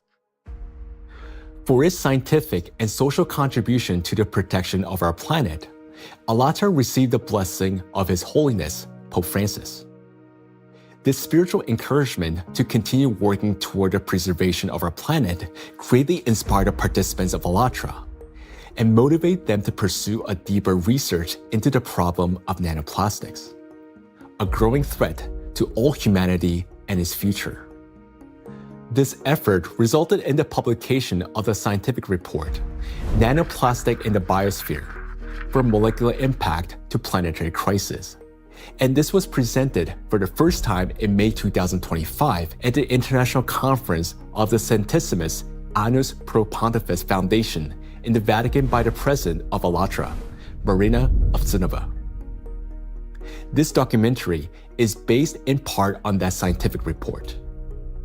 Such fundamental study into the threat of nanoplastics became possible through the international cooperation between the scientific group of ALLATRA and the Bolivian Catholic University, San Pablo. We are a research team from the Bolivian Catholic University, San Pablo in Cochabamba. Our work seeks to understand how micro and nanoplastics circulate through our environmental matrices, how they interact with other pollutants, and what implications this has for human health and the biosphere. As part of the academic cooperation between the Bolivian Catholic University, San Pablo, and ALLATRA, we jointly prepared the report, Nanoplastics in the Biosphere, From Molecular Impact to Planetary Crisis. For the first time, a single document brings together comprehensive data on how micro and nanoplastics spread through the biosphere, enter food chains, and harm human health and ecosystems. The report is the result of an extensive interdisciplinary analysis that encompasses ecological, climatic, medical, physical, and chemical aspects of the harmful impact that micro and nanoplastics exert on the biosphere and human health. The global threats facing humanity require united international action. And today, we have a clear direction. Thanks to the scientific group of ALLATRA, we not only recognize a problem, but understand its underlying physical nature, the electric charge that gives nanoplastics their destructive power. By addressing this cause, that is, by removing that charge and disarming the killer, we can give the biosphere and ourselves a chance to prevail. So we must use the time we still have. And this is not an exaggeration. Our cognitive abilities are rapidly declining, and this is serious. It is a result of nanoplastics accumulating in our brains. You may already notice it in yourself and those close to you. Unless we act, it will only worsen year after year. And now, you will learn why. The age of intellectual extinction. Throughout the 20th century, scientists observed a trend. Since 1932, IQ scores had been steadily rising. This phenomenon became known as the Flynn effect. However, among generations born after the 1970s, the rise in IQ has reversed to a gradual decline. Mandatory IQ tests for military personnel in various countries show a decline in scores since the mid-1990s. According to another study conducted between 2006 and 2018 at Northwestern University, Americans showed a decline in IQ across 3 out of 4 cognitive areas. This decline in average IQ has been termed the reverse Flynn effect. In 2025, the scores of U.S. high school students on major math and reading tests dropped to the lowest levels ever recorded. Their average math score was the worst since the current version of the test was introduced in 2005, while reading scores were the lowest since testing began in 1992. Similar trends have been observed in other countries. The steady decline in IQ continues to this day. Intelligence scores are no longer rising. They're slowly, but surely falling. But what lies behind this troubling trend? One important correlation stands out. The decline in average IQ coincides with the exponential rise in plastic production and pollution. Take a look at the graphs. The more plastic, and therefore the more micro and nanoplastics in the environment, the lower the IQ. This shows a clear link between increasing the amount of plastics and declining cognitive abilities. And that is deeply alarming. This isn't just a statistical correlation. As plastic production has skyrocketed, our daily exposure to micro and nanoplastics has risen with it. Charged plastic particles can easily pass through biological barriers, including the blood-brain barrier. Once inside the brain, nanoplastic particles accumulate not only in neurons, but also in glial cells, the very cells that nourish and protect neurons and help form neural connections. There are many more glial cells in the brain than neurons themselves. Electrostatically charged nanoplastic disrupts the function of glial cells, triggering inflammation and chronic stress, setting off a continuous cycle of destruction inside the brain itself. For the brain, chronic stress and inflammation are like a computer running on a critically low battery. When the battery is nearly drained but dozens of programs are still running, the system automatically switches to power-saving mode, shutting down energy-intensive applications to avoid overheating or freezing. Our brain works in a similar way. When stress and inflammation reach a critical point, the brain, like a computer, will eventually shut down its most energy-demanding regions to survive and conserve energy. The first to go offline is the prefrontal cortex, the youngest and most complex part of the brain.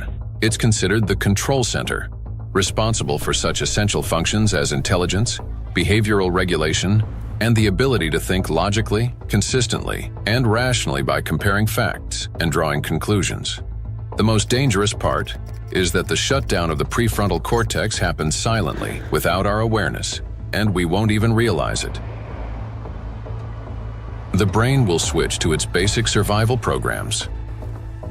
The ancient rapid response system, the limbic system, takes over. Its key structures, the amygdala and hypothalamus, trigger the fight, flight, or freeze reaction, fast, impulsive, and without time for reflection. These systems will still stay active for a while because the brain identifies them as critical for survival. As a result, rational decision-making gives way to panic. Creativity and intelligence are replaced by degradation and dullness. Empathy fades, replaced by indifference or aggression. Electrostatically charged plastic particles that enter the brain interact with neuronal membranes, activating microglia and continuously fueling oxidative stress and chronic inflammation. Prolonged stress literally reshapes the brain. In the prefrontal cortex, the center of analysis and control, neural connections weaken and disintegrate. Similar changes occur in the hippocampus, the region responsible for memory and learning. Neural connections fade away, and the hippocampus deteriorates.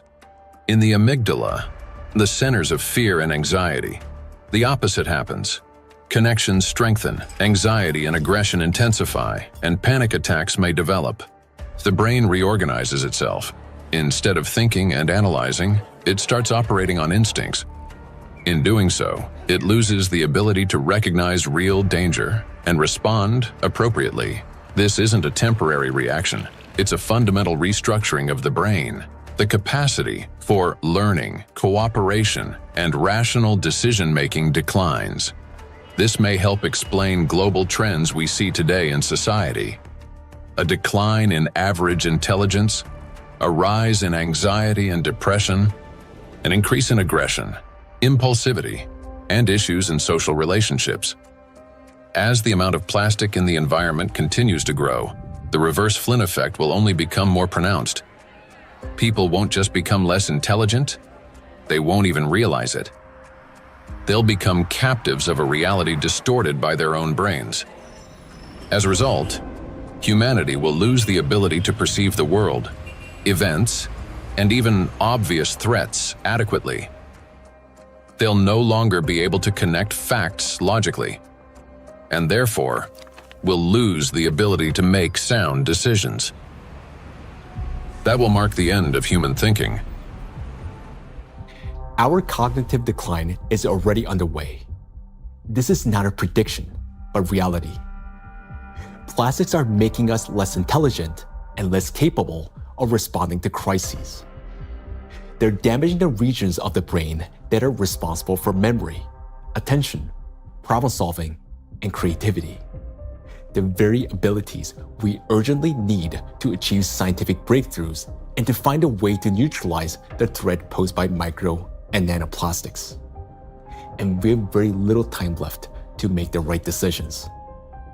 Yet, the loss of intelligence is not the worst that awaits us. Prolonged exposure to micro nanoplastics and their accumulation in the brain that leads to gradual failure of even our most basic survival functions. In other words, we risk losing not only our ability to think, but our very ability to live. And if that sounds like an exaggeration, consider the bees. Because their body mass is much smaller, the concentration of plastics in their brains is much higher. They already live in the world that we are now rapidly entering. Microplastic can enter a bee's body through its thin cuticle, or along with food. And within just 72 hours, it reaches the brain. From there, as in humans, it triggers synaptic damage, neuroinflammation, cell death, and neurotransmitter disruption. The bee loses body mass, its metabolism slows, and its immunity weakens. Its sense of smell, memory, and navigation begin to deteriorate, and bees stop recognizing their own colony and can no longer find their way back to the hive. With prolonged exposure to nanoplastic, the damage becomes fatal. The bee's nervous system collapses under the strain, and some simply drop dead in mid-flight. Look at this photo. You can see the brain of a bee that has been penetrated by nanoplastics. This amount of nanoplastics was enough to cause serious cognitive impairment in the bee. What is a critical point beyond which, like the bee, we stop recognizing the world around us and die on our way home? If nothing changes, this is a future that awaits us. It's also important to acknowledge that there is no safe level of these chemicals in the body. So while the manifestation may take time at a lower doses, it is not immune, that at lower dose it's safe to have that. And why is it important? I think it's important for so many reasons, because as soon as we define the threshold, various special interest groups would argue to keep micro nanoplastic concentration below that level, whether it's in soil or in water or whatever that is. And what does that mean? Is that we are allowed to have some degree of micro nanoplastic in our sources, air, soil, water, and so forth. But it's a cumulative impact, we have to remember. It's not a particular threshold at any given point in time in the source of whatever we are consuming, but it's a cumulative impact in our brain. And we don't know that, honestly, because it's the factor of time there is going to be different for bee than for a young child who doesn't have a fully developed brain versus an adult brain. Let us recall that a single nanoplastic particle in the human body is not equivalent to one dead cell. After destroying one, the same particle does not stop. It continues traveling through the body, killing one cell after another. So even the tiniest amounts of nanoplastics will damage the brain. And that's why there's no such thing as a safe concentration. And there will never be. The only difference lies in the rate of destruction. That is, the more nanoplastics there are, the faster the process. These plastic particles destroy the biosphere and the cells within our bodies. They damage organelles and biomolecules, including mitochondria and DNA, leading to reduced energy production, genetic mutation, the breakdown of neural connections, and the disruption of brain signals that regulate our organs and vital functions. All of this happens imperceptibly as we go about our daily lives. Yet, inside the brain, a silent systemic destruction is already underway. The question is, will we as humanity recognize the full scale of this threat in time and find a way to strip micro and nanoplastics of their ability to accumulate and retain electric charge. A threat that must not be ignored.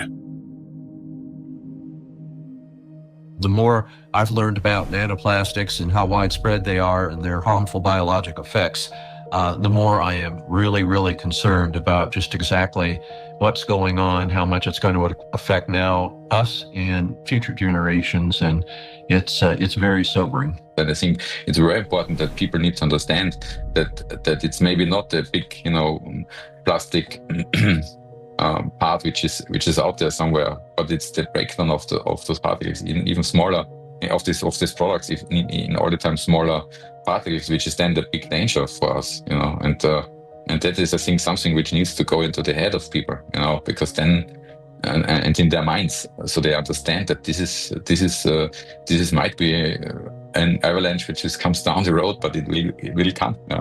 Or might come, if we don't do anything about it. So that's my point here. So we can't just leave it like that, The most frightening aspect is that nanoplastics interfere with the most fundamental processes of life.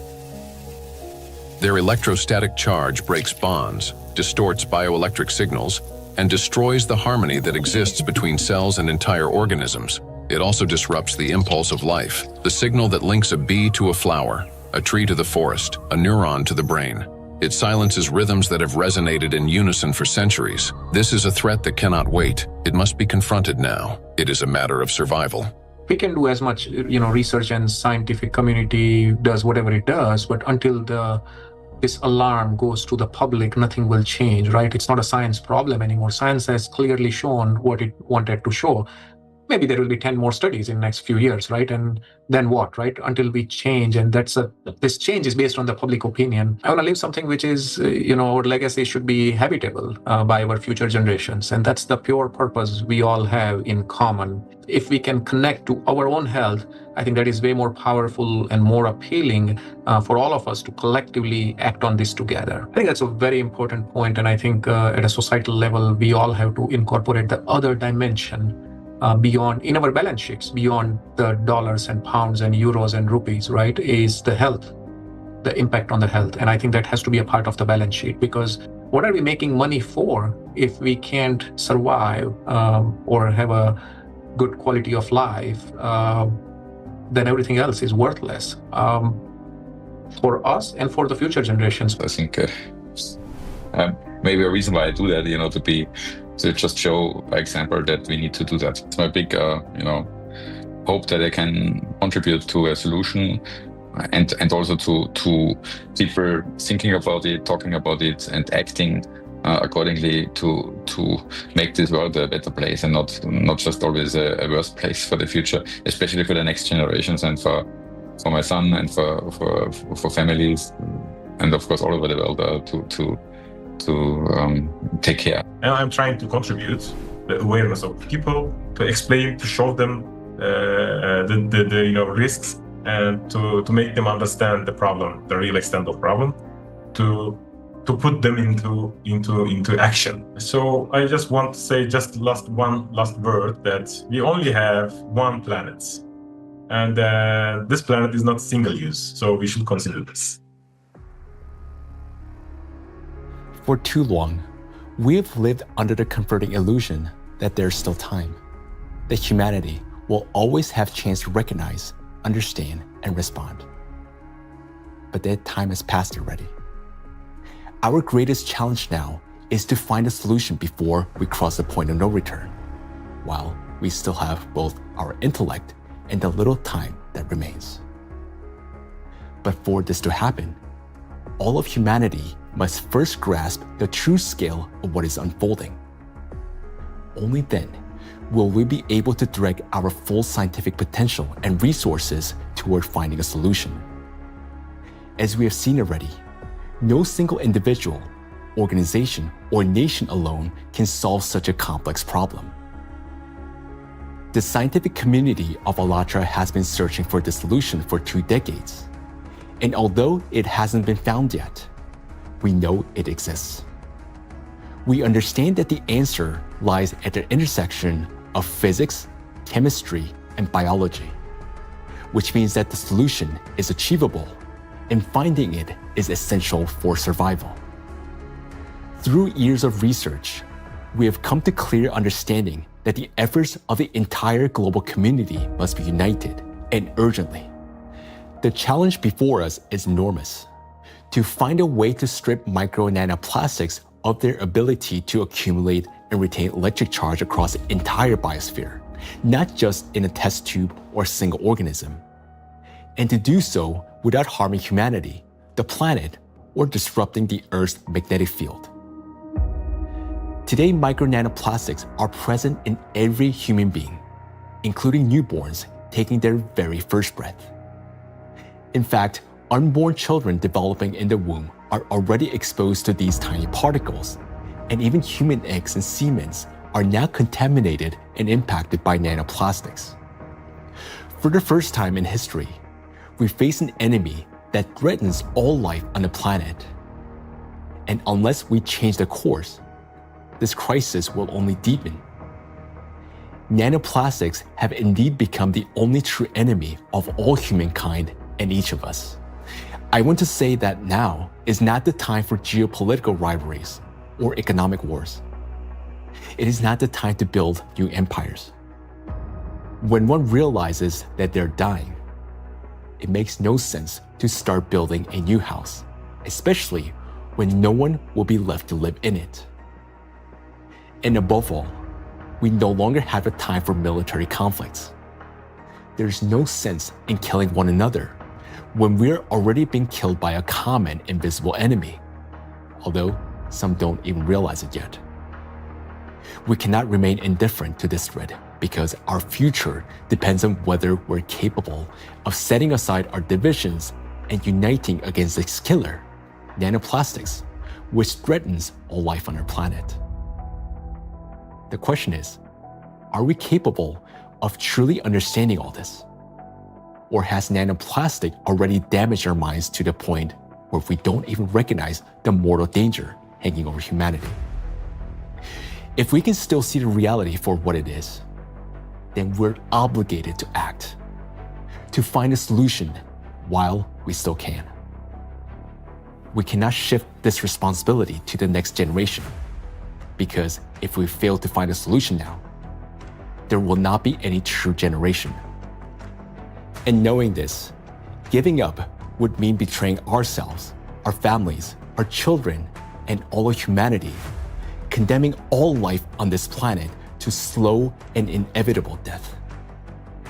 Each of us, if still capable of understanding this threat, can contribute something meaningful to this effort. Only by acting together can we solve this monumental challenge and preserve the most precious thing that we have, life itself. Life is worth fighting for.